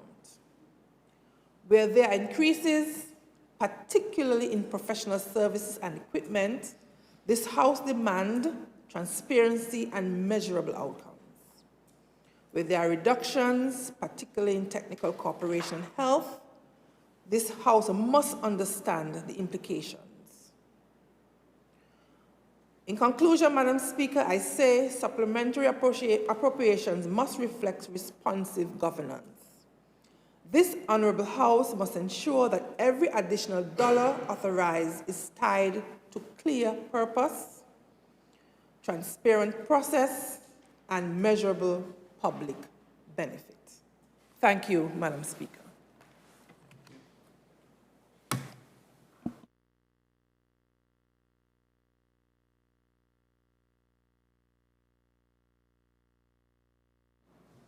Is that all the presentation? I recognize the Honorable Romeo. Thank you very much, Madam Speaker. And I fully support the questions being asked by my colleagues who spoke before me. And I suspect the reason for those questions is increased by the fact that the objection reasons given for this bill, like quarter of a page, it says the object of the Supplementary Appropriation Bill 2025, Bill 2026, is to sanction certain payments from the Consolidated Department Fund enumerated in the schedule to this bill. And it says the additional funds of $4.561 million is for the supply votes of $4.341,600 million as listed in Part A of the schedule, and B, development fund votes of $219,400 as titled in Part B of the schedule. That's it. I heard the Honorable Premier read specific details from explaining how the funds are to be debated, that are being debated today, are being spent. Not just going to be spent, but have been and are being spent. Almalke, did you see any more detailed objective explanations than what I just read? We have not seen any, but we heard the Premier read further details which you didn't have. So how do I debate a bill based on just those 5 sentences that I read on millions of dollars being dealt with? Honorable Mulcair, like most of us, will be forced to simply debate by looking at the schedule just mentioned, just looking at it, seeing where money is being moved from one place to the other, and debate. Thus the reason for her very serious questions asked just now. And I want to suggest to this Honorable House that the most junior person in Parliament today, one of the most junior, has raised some questions that we better take seriously. Better take seriously. Because when I said earlier that a can of worms were opened, I'm serious. I have not dealt with those can of worms for a long time. However, what she raised about governance and doing things properly is so serious that this opposition has to get into a different gear. We have been nice for the past 11 plus months, very nice, gentle, giving the government a chance to deal with a difficult situation that they met. The whole country knows that. However, the people are crying out now for us to be more aggressive. The pressure is on them, and they feel that we're being weak, to be plain. So today, I have to begin to notch it up a bit. The country is going up Fogarty in top gear to save petrol. Fogarty, when we need to go to first gear, that takes more petrol. We need more petrol, not shift gears to high gears. And referring to this bill now, let me try and explain what I mean. What we're doing here today is robbing Peter to pay Paul. And clearly, the Honourable Premier and Minister of Finance has to work with what he has. But clearly, there's going to have to be change. And instead of actually reducing our dependency for a period of time, we're going to have to actually increase our dependency before we can actually see a serious decrease. And this budget discussion today, in this discussion, I want to raise that issue. Now let's look at vote 40, where 300,000 is taken from health to give 300,000 to the Ministry of Education. This is what people call robbing Peter to pay Paul. I'm quite sure that the Ministry of Education needs those funds. Remember, I don't have any details as to what this money is doing, so I have to focus my debate on issues that I can. So I'm quite sure that the Ministry of Health needs it. But as the Honourable Minister for Education, who is not here today, said a few months ago, that education desperately needs more funds. In fact, she referred to it as a situation where education is not getting any money to talk about. She used stronger words than that. So there's no point in changing the tank that gives you gas. You need to increase the gas.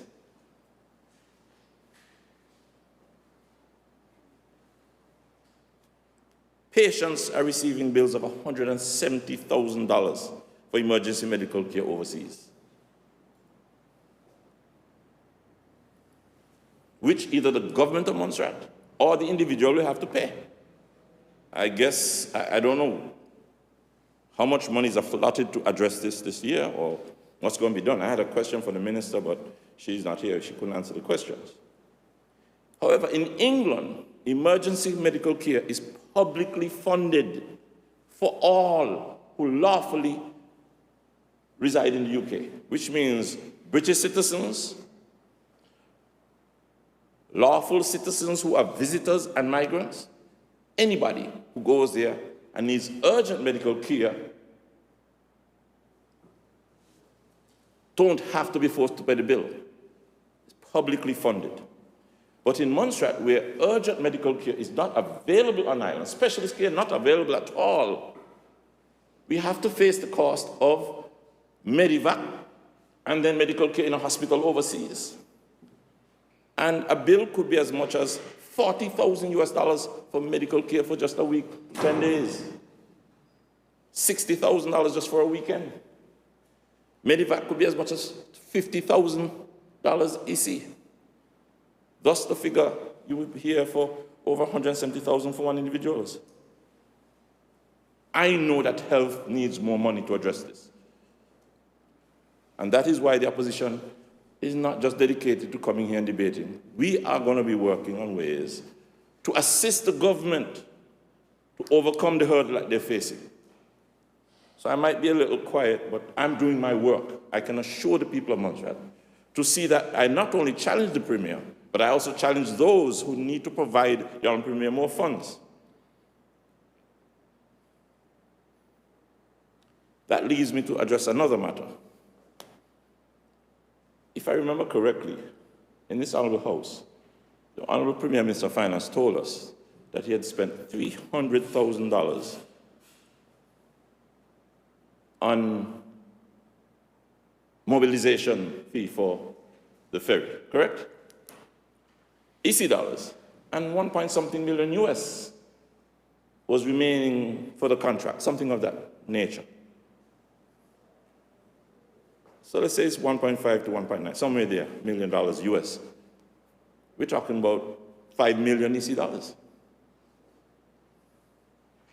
And I joined the Honourable Mulcahy in asking, why is there no ferry when the monies are allotted? What has happened to the procurement process? Honourable Lewis is head of the Public Accounts Committee, and you may think that we asked a question more than once, but we have never really gotten a proper answer. And Madam Speaker, the people are crying out. So the question that was asked in January is reopened in March because it's actually getting worse. And we're on the verge of a festival that is being crippled, where the private sector are suffering, when in fact subsidies to access appropriately placed, reducing the cost of access, would mean thousands more would come to Montserrat, and monies would be spent directly into the hands of the very people that we're trying to serve, so that they can pay more taxes, that they won't be so dependent on government. So, Madam Speaker, so the question is, what's happening, as Honourable Mulcahy asked, to the 1-point-something million US dollars that should be there for the ferry? Is it not still ring-fenced for access?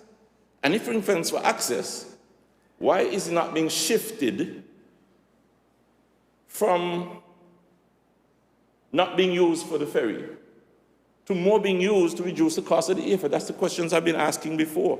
So thankfully we can reopen it with this supplemental. And Honourable Mulcahy is asking, she has to speculate because we don't have any facts to show otherwise. Is it being used for this ferry project coming up? Is that what you're asking, Malkia? Yes, we have to speculate. You direct your contribution to the chair, please. Yes, Madam Speaker. Just verifying that what I say is correct when I look at her and she nods. Madam Speaker, and before I forget, I want to urge Honourable Premier in responding to please stick to the issues. He can be argumentative here. That's what debate is for. Madam Speaker. And you stick to the supplementary, I am, Madam please. Speaker. That's why I'm asking the Honourable Premier to answer the questions we are asking. That's fair for me to say in debate, and not give personal attacks and try to dissuade the public from getting true answers so that they can unite with us in an informed way. Madam Speaker, vote 12 of the supply votes. We see 2.2 million being taken from DG's office, and 2 million is being added to the Ministry of Finance. He read out the details. I don't remember them. But what that's being used for, don't know. You see, vote 15, Office of the Premier, 3.3 million being added, a total of about $5-point-something million, similar to the same figure I mentioned for access, that should remain or may remain. Where is this money being spent? I don't even know the name of the ferry, Madam Speaker. Not even the name I know. I can't even get the answer for what the name is. So I can't do the research to check, well, who is the agent for the ferry? I hear it's from Trinidad. And the connection, why really we don't have a ferry? It's something odd.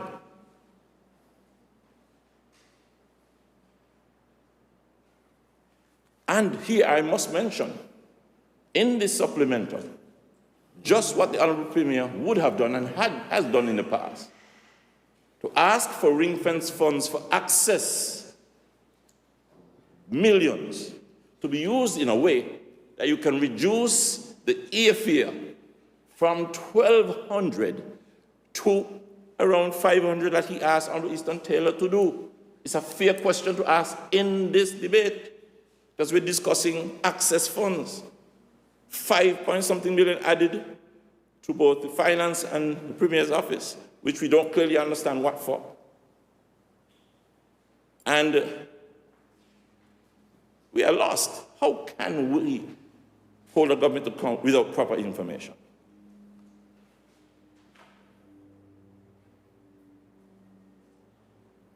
The other question is, how soon does the balance of the money from the ferry that's within this budget, how soon does it have to be spent? Or will it be spent? Or will the government be allowed to roll it over? I really don't know.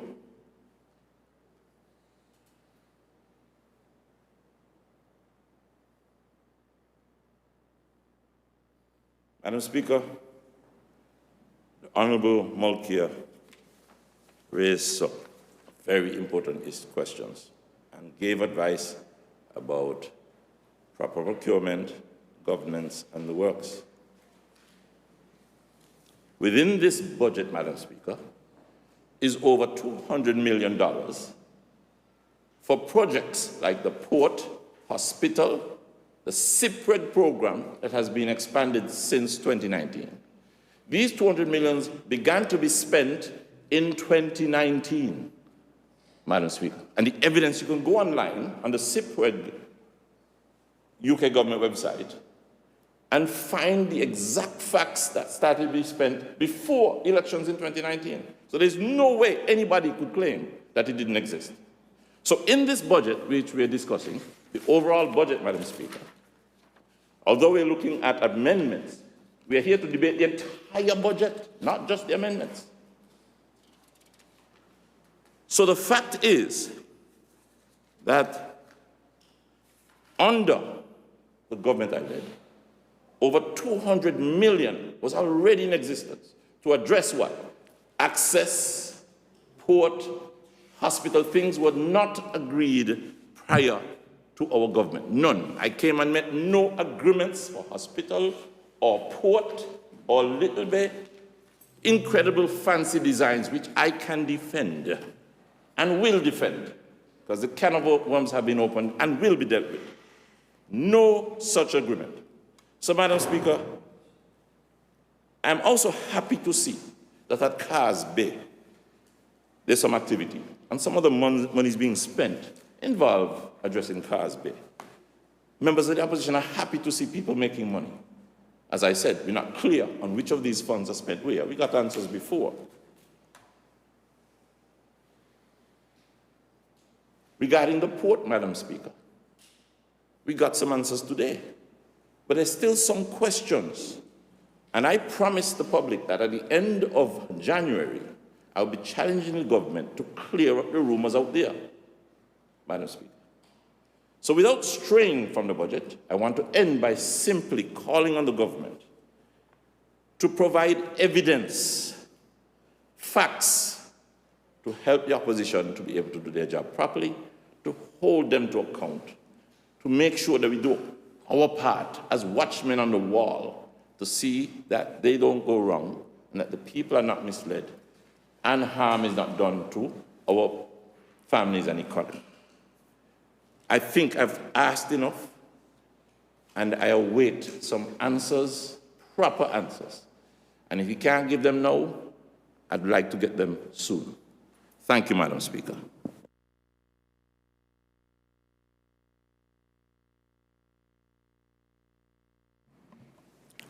Would that be all of the submissions? If there's no other, I'd ask the Honorable Premier to wrap up.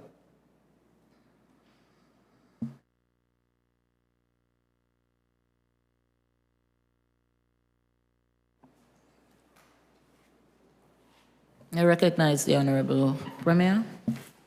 Thank you, Madam Speaker. Madam Speaker, first and foremost, let me thank the honourable members for their contribution, members of the opposition. And I must apologize for the unavailability of the details of the supply votes. They were prepared, but apparently they may not have been circulated. And rather than going into any great detail, let me start off by saying a budget estimate is what it is. It's an estimate. And it's an estimate of expenditure to be made within a particular financial year. Recurrent funds cannot carry over from one year to the next. And as we should recognize, we're in the month of March, which is the month which culminates the financial year. But let me address the question as it relates to the large ticket items. And I'll deal with access, professional services, and fees. The question has been raised over and over again in terms of why the airfares are that high. And I've responded over and over again that subsidies or price caps are being made or operational support to the various airlines. The access funds are ring-fenced, and they must be drawn down from time to time. We still have to pay the 3 airlines for services which they will continue to render through to the end of the financial year. So rather than thinking that it's $2.1 million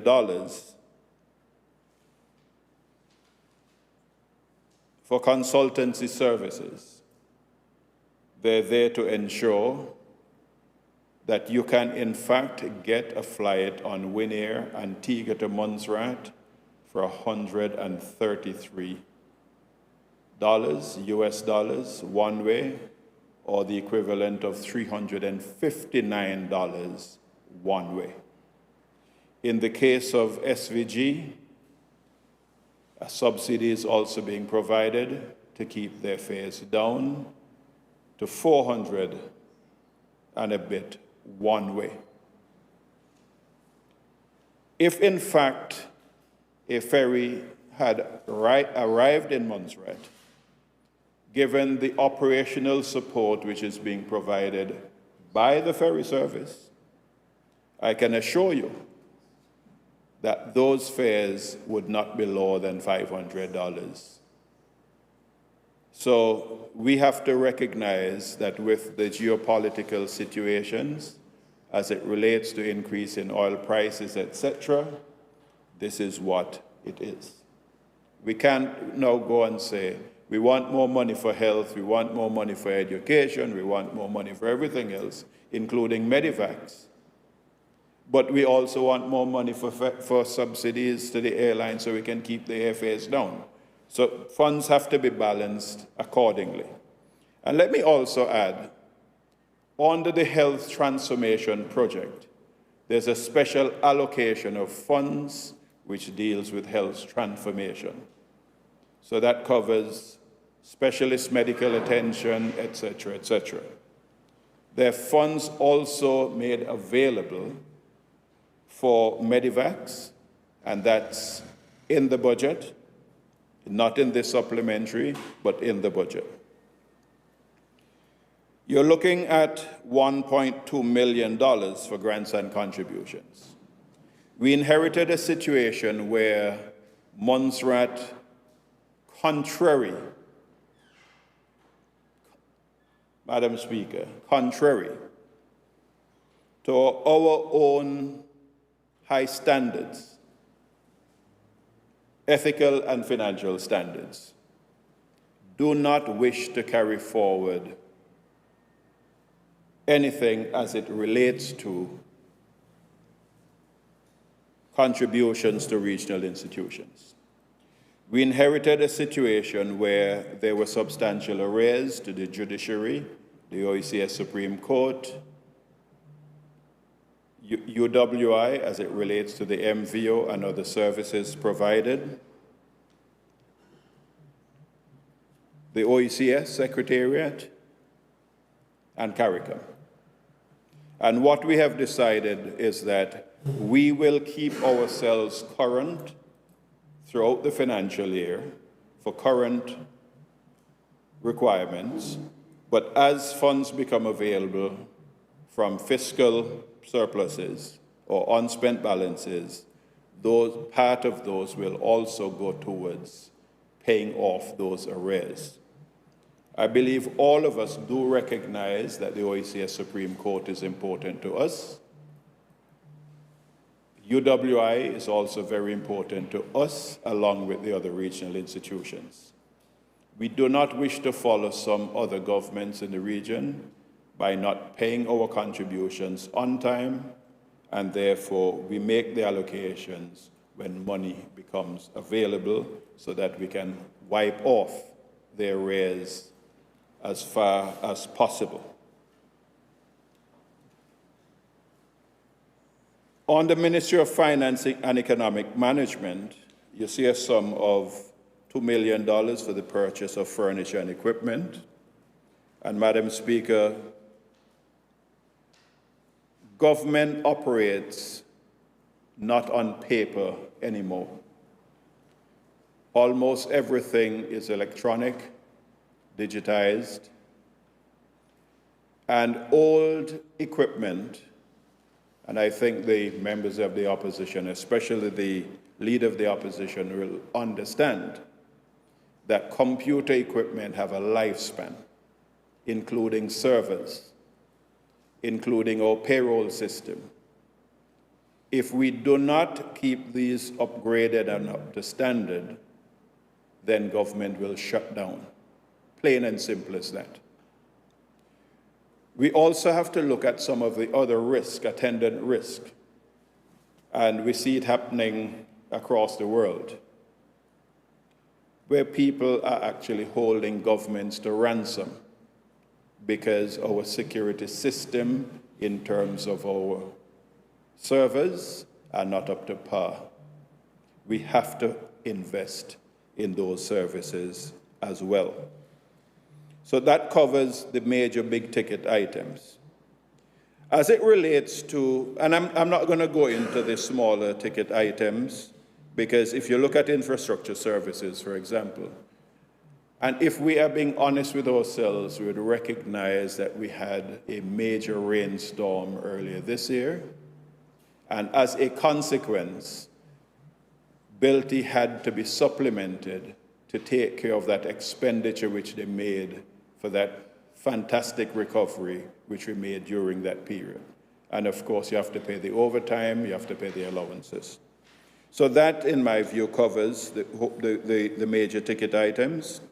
In terms of technical cooperation, TC, and I think we recognize that sometimes you over budget for TC, it's ring-fence money, and if the monies are not spent for TC, it is better we ask permission to move those funds out of the TC vote at the end of the financial year and reassign them and reallocate them to funds, to areas where we did not have funds available. Again, Madam Speaker, this would be our final supplementary appropriation for this fiscal, and it is simply to ensure that we spend the funds in this fiscal period rather than not spending the funds. We here speak about fiscal responsibility. Madam Speaker, had we not been fiscally responsible, we would not have come back here with a supplement in terms of dealing with the reallocation of funds. So let me deal with the sender program. The SEND program is very personal to me. And I'm not going to go into the reasons why it's so personal to me. It's also personal to the Minister for Education. We have a range of youngsters in this island who are suffering from a lack of support as it relates to special education needs. I have monitored parents who have come to me asking, can you help me to get support for my child? And I am absolutely pleased to see what has been done even without funding for the SEND program. And this was done mainly through volunteers. Madam Speaker, the SEND funds of $300,000 will be used to establish a unit and pay for the professional services so much required by our parents of children who have children with special educational needs.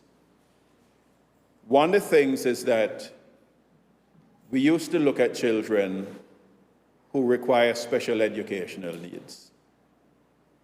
And we say they're dunce, they're disgusting, all of those other phrases. We're trying to ensure that our children, irrespective of their needs, will have a facility catering to their needs. Why did we take it from health? Because the Minister for Health, and these are EU funds, the Minister for Health determined that she wanted to have a summer program. The funds which were being utilized came from the education sector of the allocation. So we now had to supplement it with her permission to take that $300,000 to deal with the sender program, which is saw as being critically important, given that on the health side, they had more than enough funds in their special allocation. So, Madam Speaker, I just wanted to mention these. If one was to look, for example, at the Magistrates' Court, and you're asking, well, why you have more money in the Magistrates' Court, again, my apologies for you not receiving the paper on time. There was a change over in magistrates, which was not expected. The first magistrate determined, or we determined, we needed the first magistrate to do a hand-holding and handover exercise for a month or so.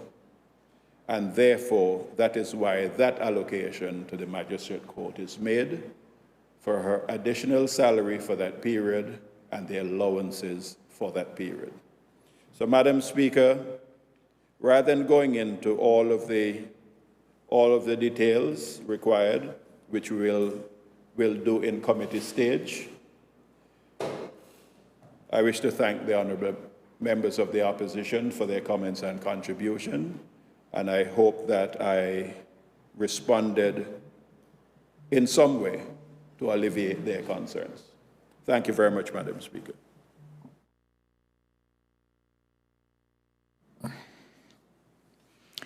It has been moved and seconded that the bill shortly entitled Supplementary Appropriation 2025, number 3 bill, should be read a second time. Those in favor say aye. Those in favor say aye. Those against, nay. I think the ayes have it. The ayes have it. The bill will be read a second time. Supplementary Appropriation 2025, number 3 bill. And with that, the Assembly will now go into committee to consider the bill in detail.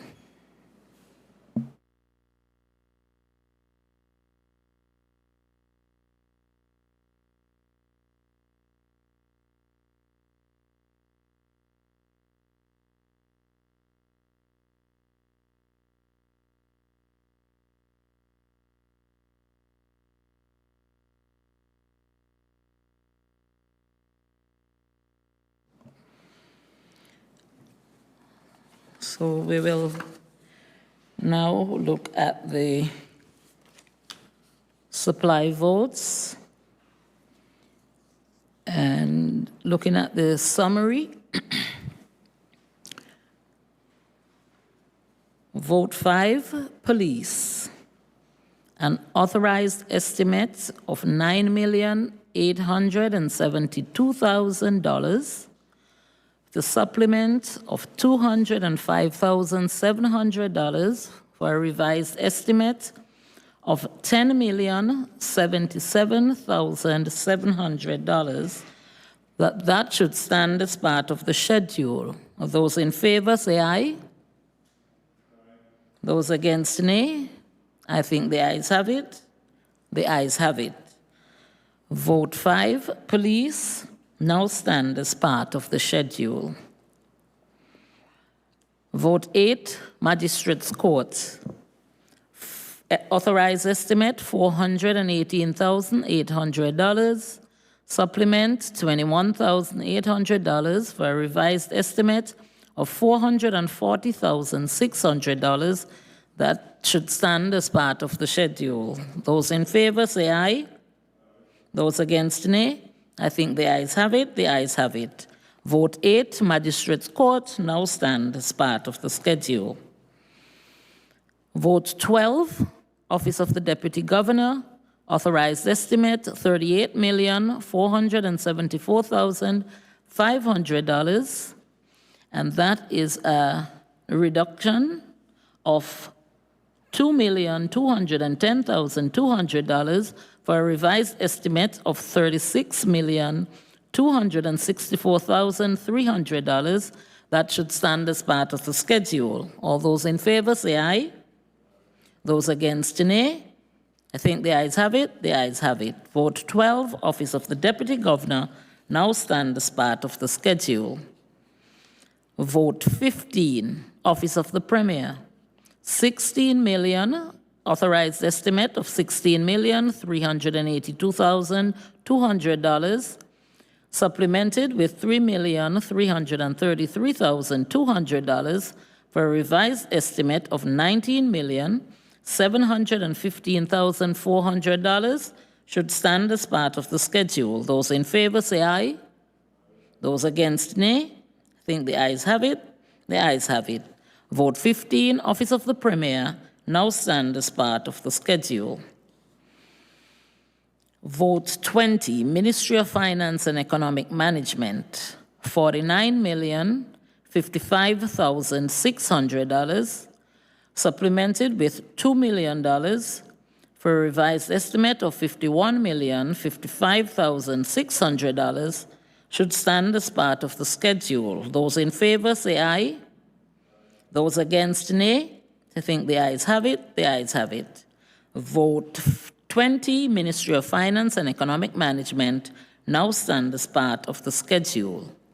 Vote 35, Ministry of Buildings, Utilities, Infrastructure, Labor and Transportation, authorized estimate $16,095,600, supplemented with $991,100, revised estimate $17,086,700 should stand as part of the schedule. Those in favor say aye. Those against, nay. I think the ayes have it. The ayes have it. Vote 35, Ministry of Built, now stand as part of the schedule. And the total supply votes, an authorized estimate of $186,416,800, supplemented with $4,341,600 for a revised estimate of $190,758,400 should stand as part of the schedule. Those in favor say aye. Those against, nay. Think the ayes have it. The ayes have it. The total supplemented amount, therefore, of $4,341,600 in the supply votes stand as part of the schedule. And we move on to the Development Fund votes summary. Vote 17, Cabinet Secretariat, $1,080,000. That's the authorized estimate, supplemented with $31,800 for a revised estimate of $1,111,800 should stand as part of the schedule. Those in favor say aye. Those against, nay. I think the ayes have it. The ayes have it. Vote 17, Cabinet Secretariat, now stand as part of the schedule. Vote 30, Ministry of Agriculture, Lands, Housing, Environment, Youth Affairs and Sports. Authorized estimate, $5,413,600. Supplemented with $187,600 for a revised estimate of $5,601,200 should stand as part of the schedule. Those in favor say aye. Those against, nay.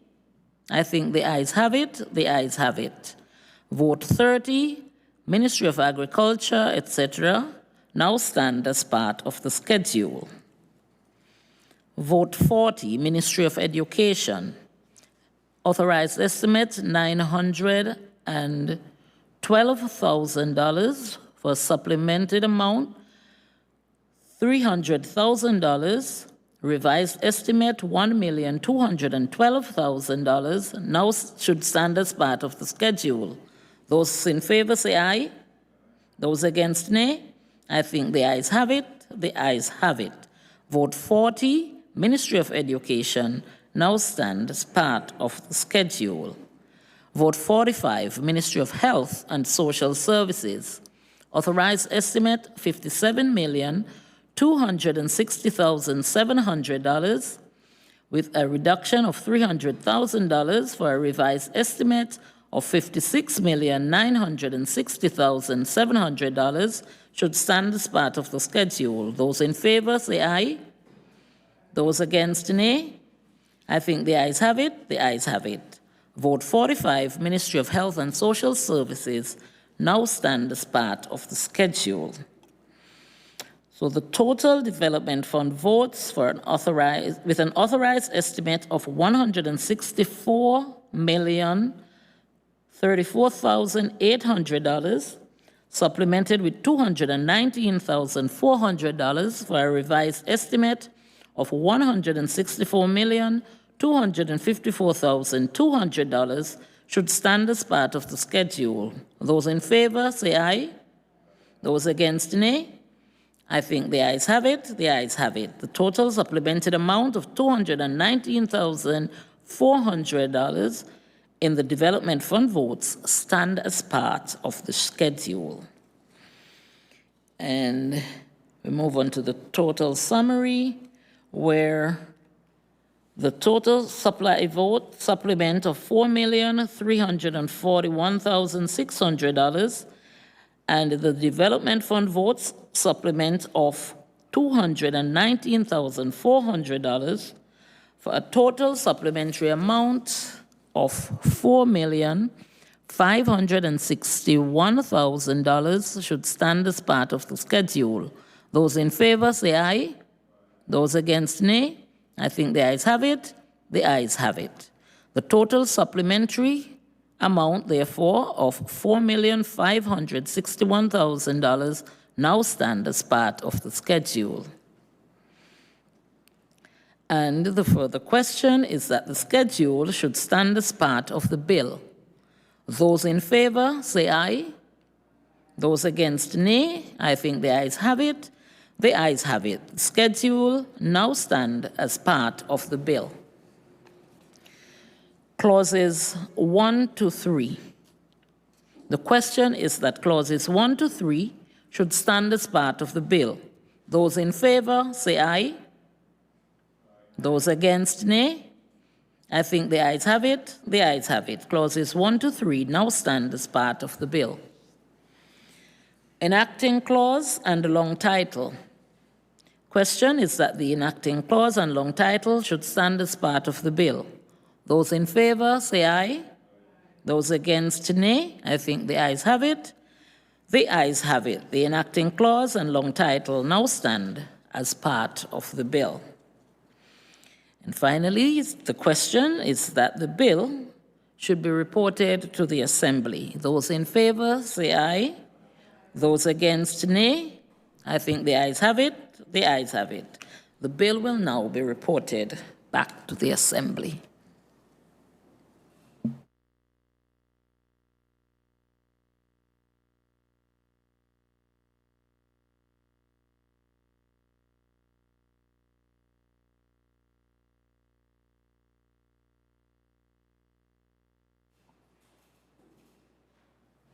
The Assembly will now resume its sitting. I recognize the Honorable Minister of Finance. Thank you very much, Madam Speaker. Madam Speaker, I'm pleased to report to this Honourable House that the bill shortly entitled Supplementary Appropriation 2025, number 3 bill, has passed through the committee stage with no amendments.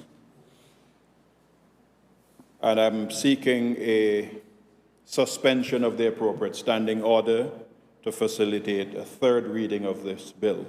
So therefore, Madam Speaker, I move a motion for the third reading of this bill.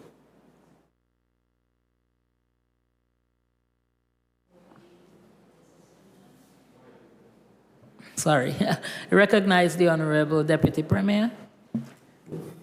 Madam Speaker, I rise to support the third reading of this bill. I think you Support the suspension of the relevant standing order. so. It has been moved and seconded that standing order number 53 be suspended to allow for the third reading of the Supplementary Appropriation 2025 number 3 bill. Those in favor say aye. Those against nay. I think the ayes have it. The ayes have it. Standing order number 53 has been accordingly suspended. And it has been moved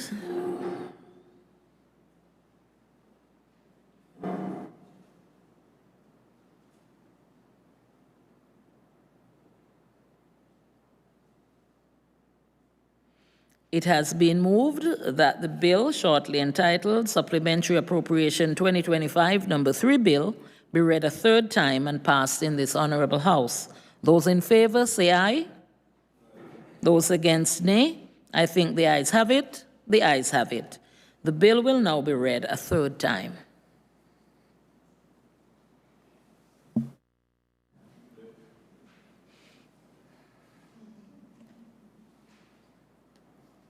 Supplementary Appropriation 2025, number 3 bill. The Supplementary Appropriation 2025 number 3 bill has been read a third time and is accordingly passed.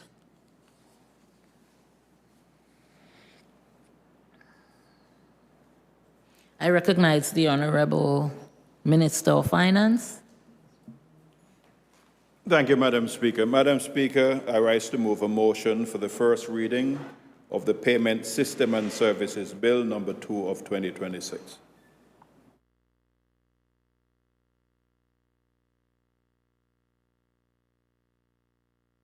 Is that number 2?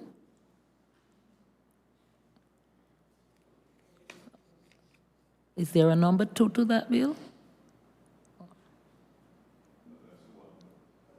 Oh, okay. You did say number 2. Okay. Seconder, please. I recognize the Honorable Deputy Premier. Madam Speaker, I rise to support the motion for the first reading of the Payment System and Service Bill. It has been moved and seconded that the bill shortly entitled Payment Systems and Services Bill 2026 should be read a first time. Those in favor say aye. Those against, nay. I think the ayes have it. The ayes have it. The bill will be read a first time. Payment System and Services Bill 2026.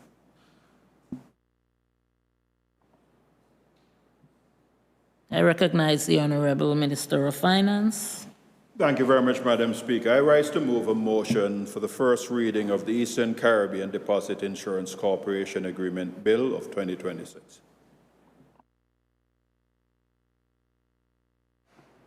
I recognize the Honorable Deputy Premier. Madam Speaker, I rise to support the motion for the first reading of the Eastern Caribbean Deposit Insurance Corporation Agreement Bill 2026.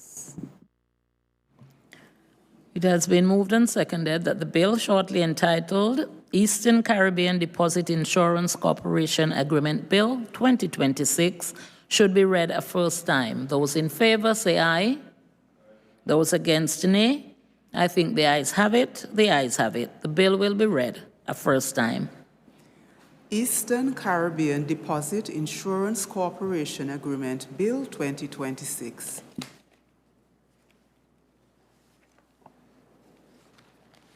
I recognize the Honorable Minister of Finance. Thank you very much, Madam Speaker. Madam Speaker, I rise to move a motion for the second reading of the Banking Amendment Bill 2026. And with your permission, Madam Speaker, the Banking Amendment Bill seeks to amend the Banking Act, Cap 1103, hereinafter referred to as the Act. Clause 1 of the bill provides for the short title of the bill. Clause 3 of the bill amends Section 2 of the Act to modify the existing definitions for the defined terms branch, exposure, related party, and Bureau d'Exchange, and to introduce a new definition for the term Bureau d'Exchange.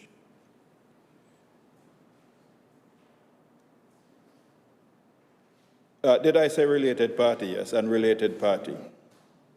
Clause 4 of the bill amends Section 10, sub 2 of the Act to include broker or dealer services, provision of payment card services, investment management services, and insurance business as an agent as permissible activities in which a licensed financial institution may engage.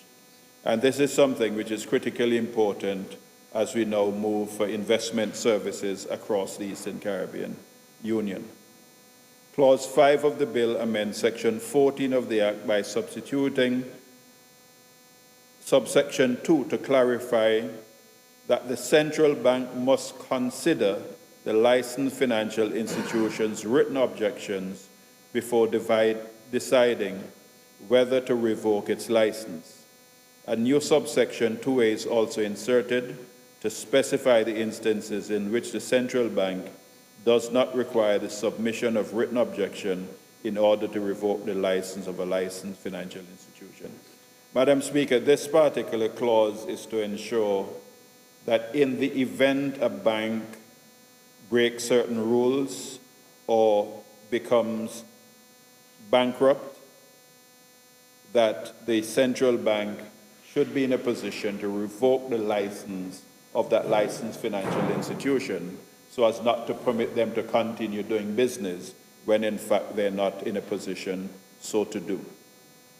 Clause 6 of the bill inserts a new section 19A to address the requirements for operating, relocating, and closing a bureau de exchange.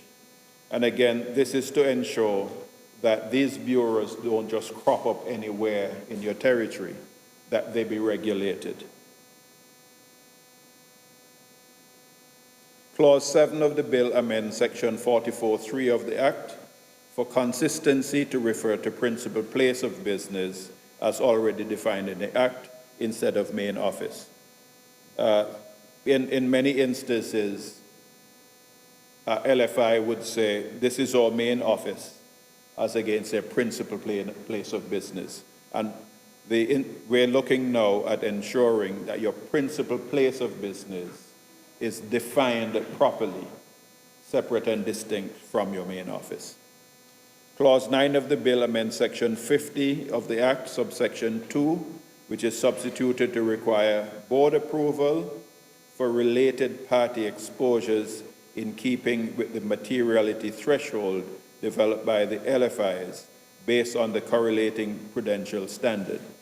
A new subsection 4 is also introduced to clarify that a licensed financial institution may lend unlimited to a participating government or other related bodies that are guaranteed by the participating government. And I want to just talk to the related party exposure, in that related party exposures, and again, this is for transparency, to ensure that a related party is not just handled by the manager or the loans officer, but by the board of directors. Clause 10 of the bill amends Section 53 of the Act by substituting the heading to read, Prohibition on engaging investing in trade. To correlate with the contents of the section, subsection 7 is also substituted to require an LFI to obtain approval from the central bank before leasing its real or immovable property. Again, Madam Speaker, this clause is very important in that when we had banking failures across the ECCU, we had issues as it related to banks engaging in trade and also renting properties which should not have been rented or leased. Clause 11 of the bill in your Section 53A is introduced to provide for a prohibition on outsourcing, and under this new section, an LFI is prohibited from outsourcing material functions without first obtaining approval from the central bank. Further, an LFI must notify the central bank before outsourcing its non-material functions.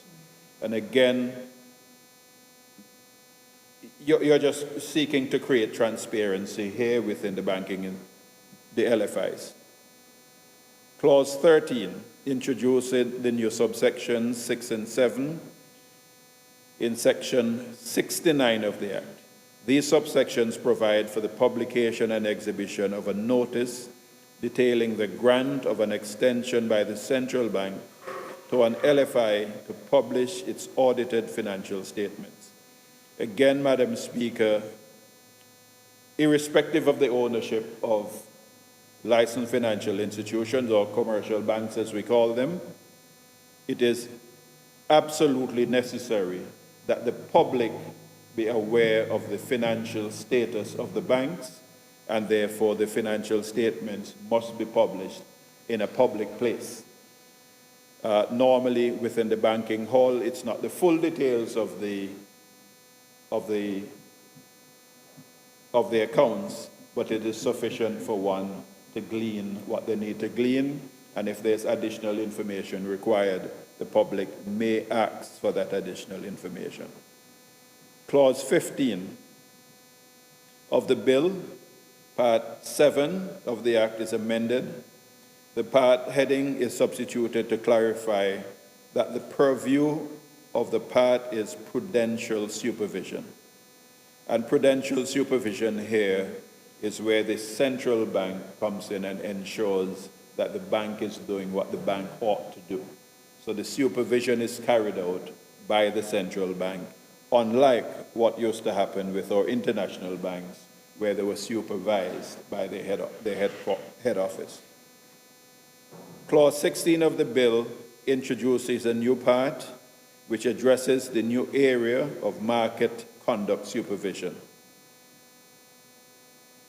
And it contains 13 divisions. And I'm not going to go through the 13 divisions, but other than to say it deals with corrective action, financial consumer protection, again looking at the protection of the consumer to include financial literacy and whatever other services.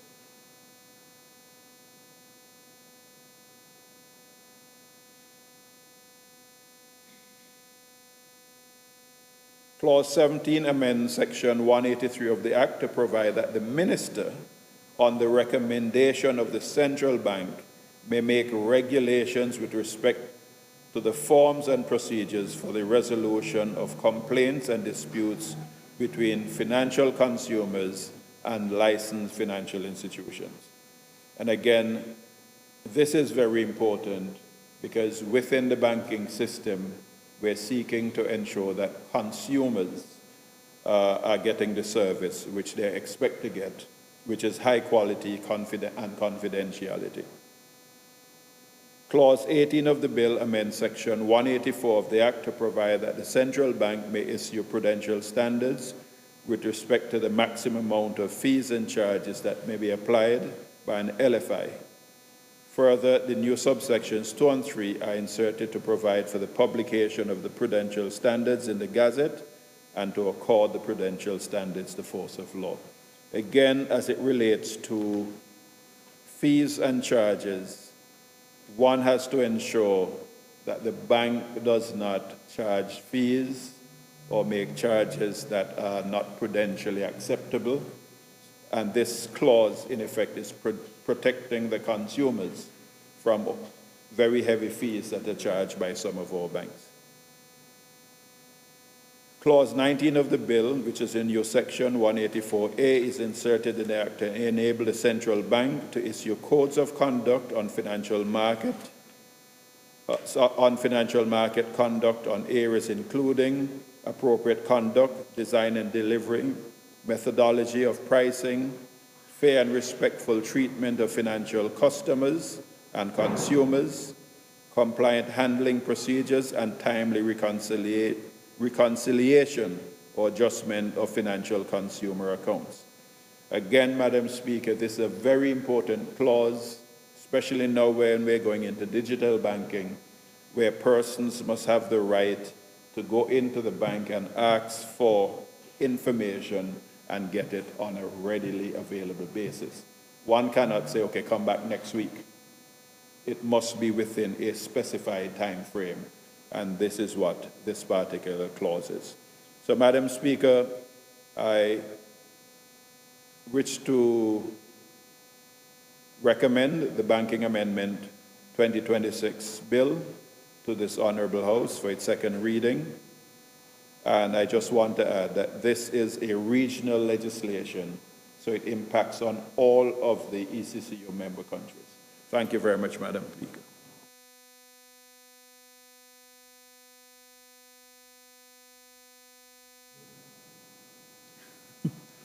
Do we have a seconder, please?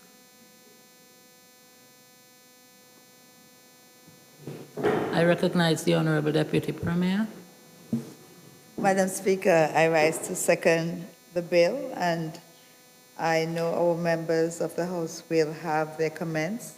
I just want to add, Madam Speaker, in terms of the consumer protection that the bill also provides in Division 8 for complaints, so that it is not only about putting laws in place, but ensuring that they have access to have their matters heard, and those also would be recorded in a register. So, Madam Speaker, I support this bill, and I would allow room for other persons to make their contribution. Premier, having dealt with some of the main issues. Okay, Madam Speaker, it's for you to make room for them. Thank you, Madam Speaker.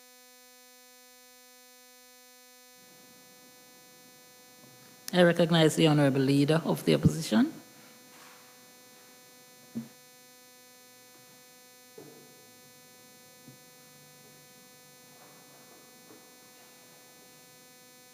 Thank you, Madam Speaker. Madam Speaker, I rise to contribute to the debate on the Banking Amendment Bill 2026. Let me state clearly at the outset, Madam Speaker, the opposition supports modern, strong, and credible banking regulation.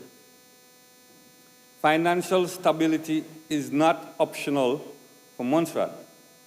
It is existential as small island operating within the ECCU framework.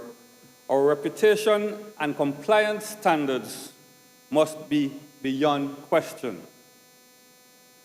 While we support the objectives of this bill, we must carefully examine its scope, proportionality, and implementation impact, particularly on small institutions operating in a jurisdiction of roughly 4,500.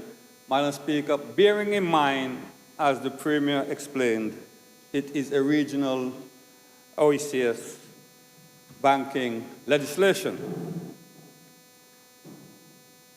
Madam Speaker, the inclusion of broker-dealer services, payment card services, and insurance business as agent activities reflects modernization. Financial institutions must evolve in a digital economy. Madam Speaker, but with expanded powers must come clear risk management safeguards, capacity assessment of institutions, transparency in supervisory expectations. We must ensure that small institutions are not overextended into complex activities without adequate oversight capacity. The clarification that the central bank must consider written objections before revocation is welcome. I repeat, it's welcome. However, the insertion of subsection 2A, where objections are not required in certain instances, raises questions. What specific triggers justify bypassing objections? What procedural safeguards exist? What appeal mechanisms are guaranteed? Due process must remain central even under risk-based supervision. Madam Speaker, the prohibition on outsourcing material functions without prior approval is understandable, particularly in areas of IT infrastructure, core banking systems, data processing. But Madam Montserrat is a micro-jurisdiction. Many small banks rely on regional or international vendors for compliance, software, cybersecurity systems, and cloud-based services. We must ensure the appropriate process is efficient. Clear timelines are set. There is no regulatory bottleneck that slows innovation. Part 7A represents a fundamental expansion of regulatory oversight, moving beyond prudential supervision into market conduct and consumer protection. This is significant. The creation of consumer protection duties, complaint handling oversight, mystery shopping powers, refund directives, financial dispute resolution commission fundamentally changes the regulatory landscape. The opposition supports consumer protection, but we must ask, is the central bank adequately resourced to administer this? I'm sure the Premier could provide the answer. What will be the cost to institutions? Will compliance costs ultimately be passed on to consumers? Let me repeat. Will compliance costs ultimately be passed on to consumers? And I repeat, to give the Premier a chance to make his note on that, as I expect an answer on that. In small markets, excessive compliance layer can increase fees, not reduce them. Hence the questions. Empowering the central bank to set maximum fees and charges is a powerful tool. It protects consumers, yes, but it also represents price intervention in a small market with limited competition. We must ensure clear methodology for fee caps, transparent consultation before standards are issued, regulatory impact assessment prior to implementation. Otherwise, unintended consequences could reduce service availability. Basic bank accounts for vulnerable consumers, Section 96T. This is commendable. I repeat, this is commendable.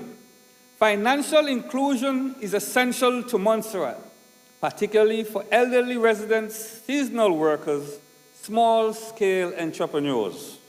However, we must clarify what are the eligibility thresholds, who defines vulnerable, what compliance burdens is attached. We must avoid creating obligations that are administratively heavy for institutions serving a very small population base. Financial Dispute Resolution Commission. The establishment of a commission enhances consumer recourse and reduces court reliance. Let me repeat. The establishment of the Financial Dispute Resolution Commission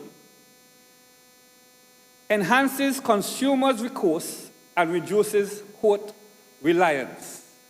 We must ensure true independence in appointments to such commission, clear clarification criteria of members, transparent funding structure, safeguards against regulatory overreach. Additionally, binding decisions with appeal only to the High Court must be carefully balanced against natural justice principles. Madam Speaker, granting prudential standards and codes of conduct, the force of law, once gazetted, significantly strengthens the central bank's regulatory authority. While this enhances agility, it raises constitutional considerations. To what extent does this bypass parliamentary scrutiny? Should certain substantive obligations return to this Honourable House for review? Regulatory efficiency must not erode democratic oversight. Risk-based supervision and examination frequency. To remove fixed examination periodicity in favor of risk-based supervision aligns with international best practice and the framework of Eastern Caribbean Central Bank. This is modern, and we do welcome modern legislation. However, it must be applied proportionately in Montserrat's context, where institutions are fewer, smaller, and less complex. Madam Speaker, key recommendations from the opposition.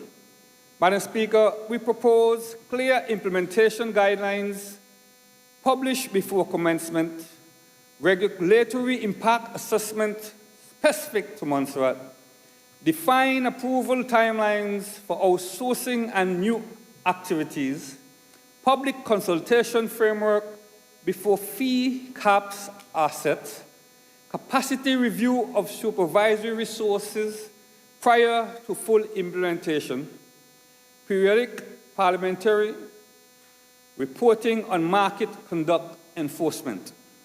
Madam Speaker, in conclusion, this bill modernizes our banking framework and strengthens consumer protection. Madam Speaker, this is welcome. You can't say it enough, can't repeat it enough.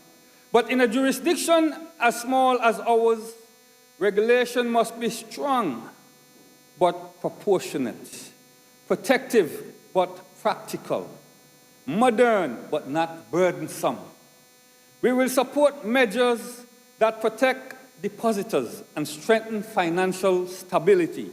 However, we will continue to scrutinize any provisions that risk over-centralization of authority, excessive compliance burden, reduced competitiveness, or diminished parliamentary oversight. Montserrat financial sector must remain stable, credible, and accessible, not administratively strangled. Madam Speaker, I thank you.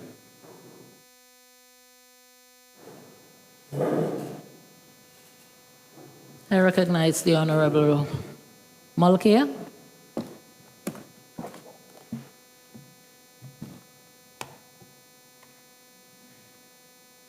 Thank you, Madam Speaker.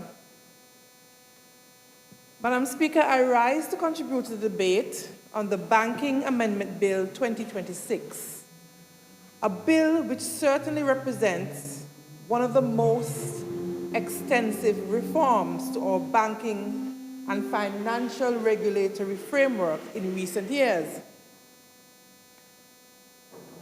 I also do recognize that financial systems must evolve, that consumer protection must be strengthened, and that Montserrat must continue to meet regional and international regulatory standards.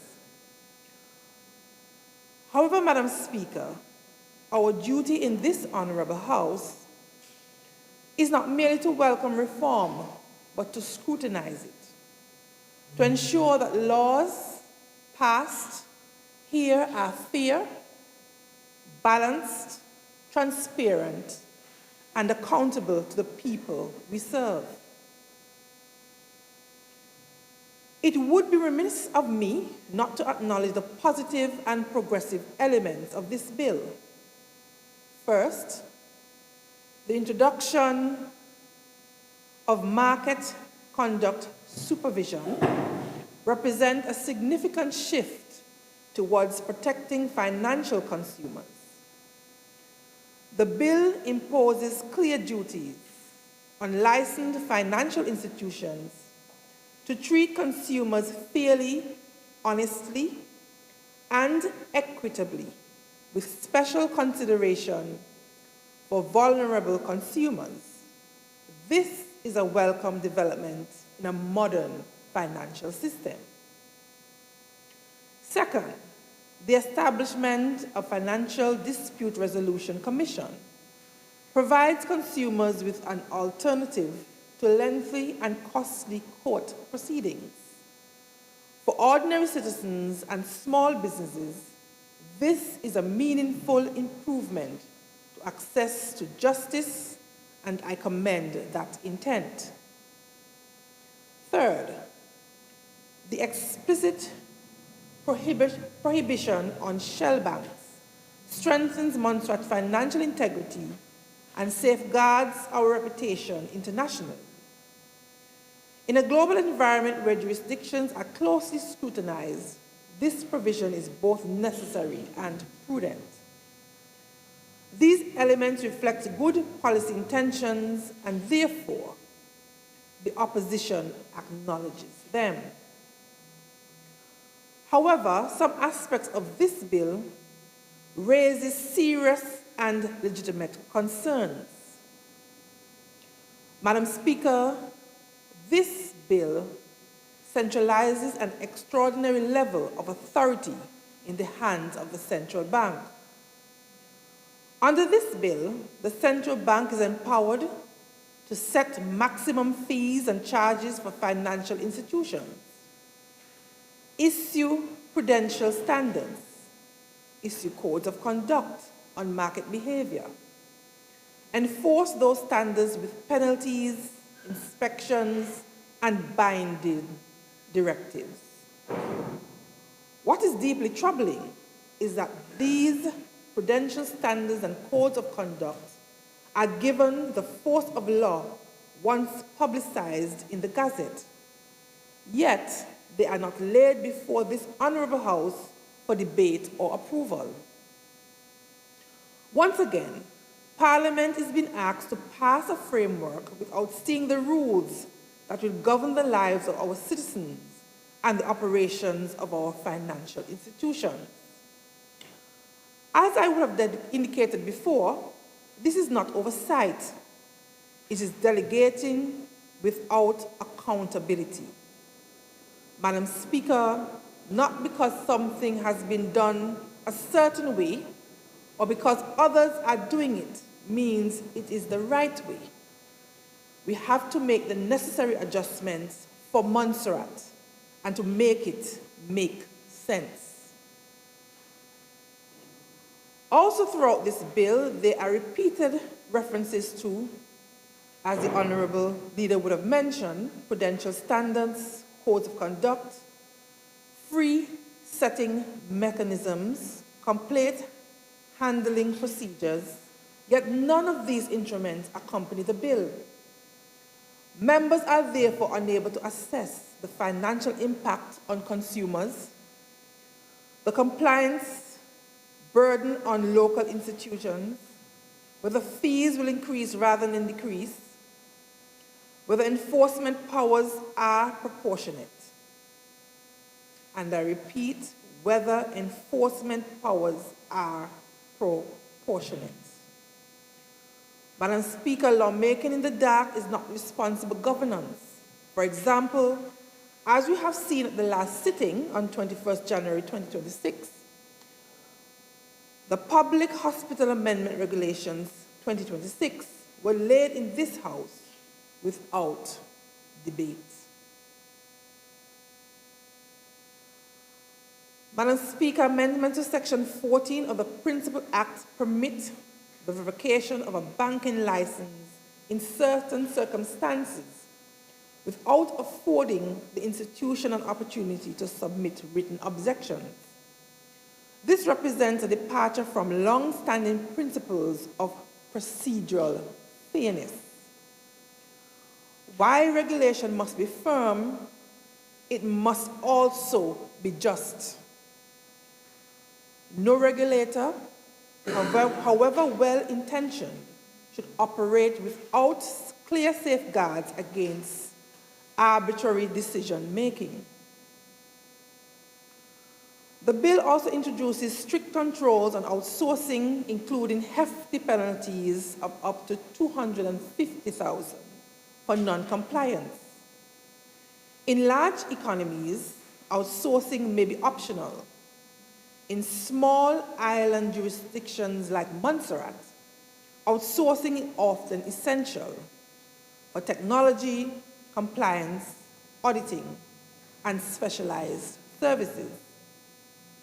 This bill offers no assessment of institutional capacity, cost implications, whether these requirements will drive up banking fees for consumers.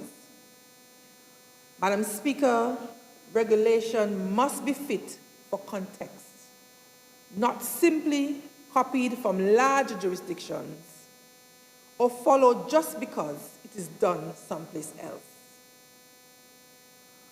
The bill introduces new reporting obligations, mandatory consumer education programs, data protection systems, biannual compliance submissions, yet nowhere in the bill or explanatory notes is there a regulatory impact assessment.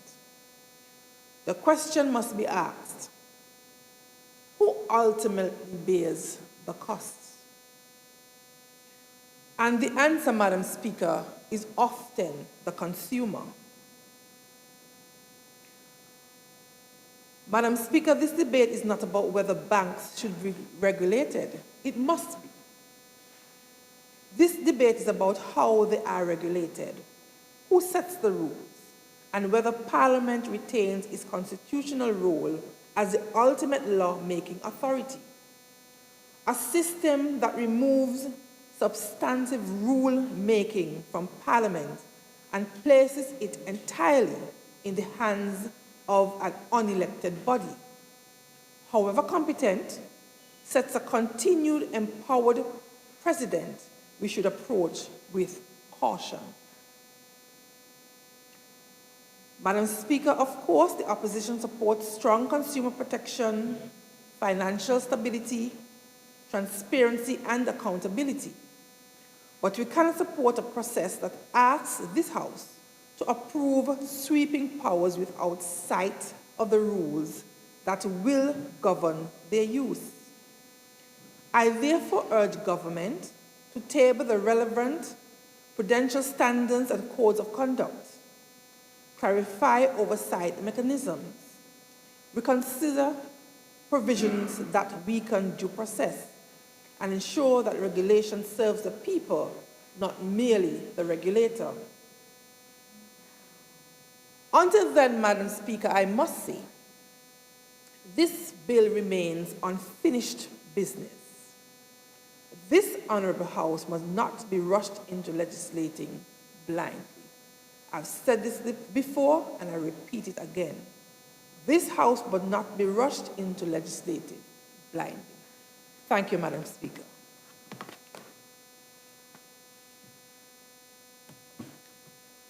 Your mic, please.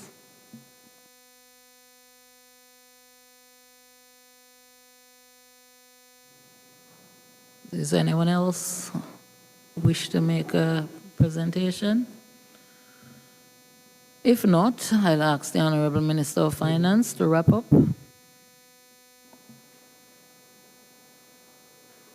I recognize the Honourable Minister of Finance. Thank you very much, Madam Speaker. Madam Speaker, in listening to some of the submissions made on the other side, it clearly shows a lack of understanding of what a central bank is empowered to do. We cannot ask the central bank, which is empowered by law to do certain things, governed by a board of directors representing all of the jurisdictions, a monetary council, again with the finance ministers of all of the participating states, to expect that the central bank would be doing things contrary to the interests of the consumers.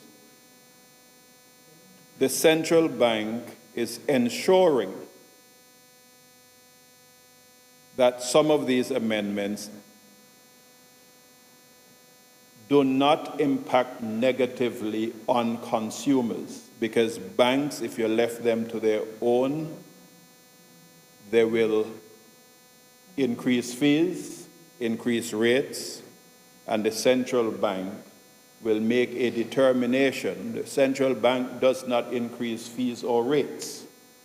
They seek to look at the rates and determine whether or not they are fair. The third element, Madam Speaker, is that when it comes to central banking, you seek to take away the political risk that politicians, who we all are, will have our different points of view and different perspectives on prudential matters for political purposes. We cannot allow that. Neither are we seeking to force legislation on anyone. This is legislation that has gone through the entire process, has been approved across the entire ECCU area, and I don't think that Montserrat is any brighter than the rest of the ECCU area. Madam Speaker, some of the provisions within this bill are of particular concern to Montserrat because we have one licensed financial institution. And therefore, the prudential guidelines, the oversight are critically important especially in our jurisdiction. And I just would like to close, Madam Speaker, in that I happen to have been chair of the central bank, the Monetary Council, when there were banks across the region which were failing, including Bank of Montserrat, when I was not chairman, but I happened to be the chief minister. And the decisions which had to be taken in secret and strictest confidence. Otherwise, we could have had catastrophic banking failures across the sub-region. So I commend the bill to the House, and I think most of us need to advise ourselves as to the functions of central banks, not only the ECCU, but central banks across the region and across the world.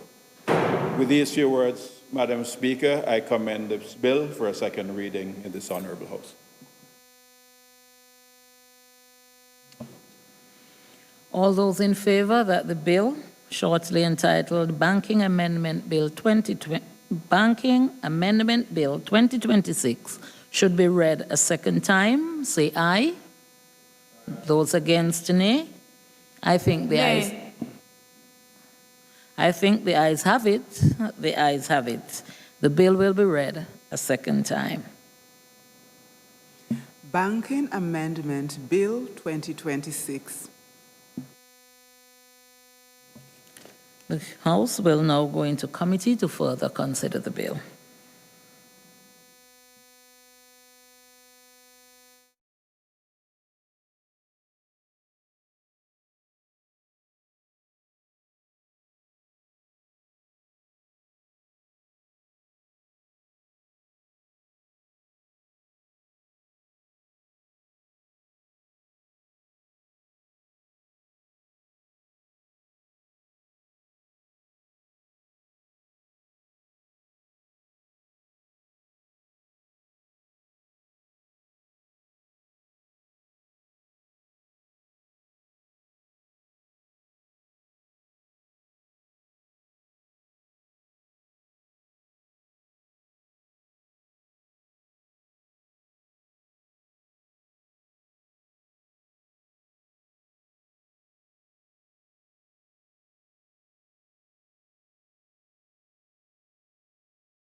I recognize the Honorable Minister of Finance.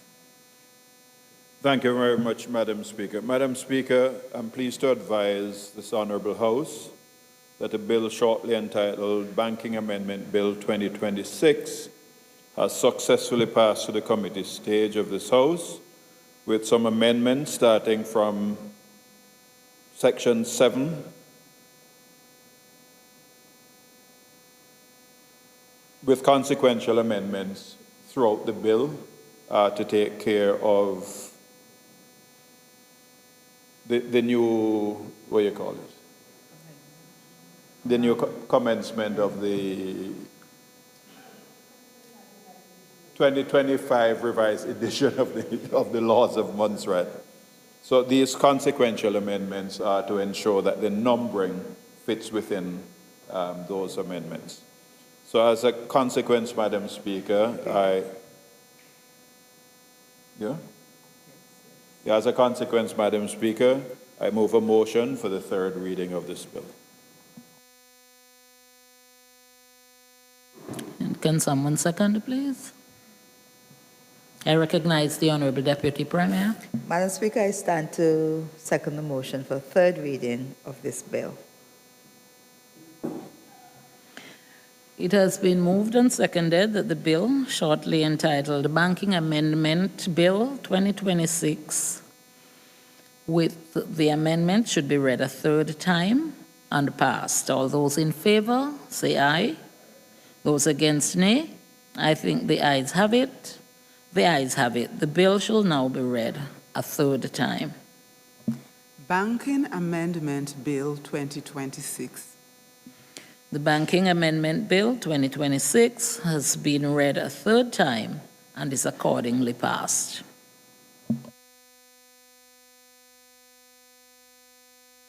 And there is one other item, the Police Amendment Bill, but I think that continues to be with the Select Committee. I recognize the Honorable Deputy Premier.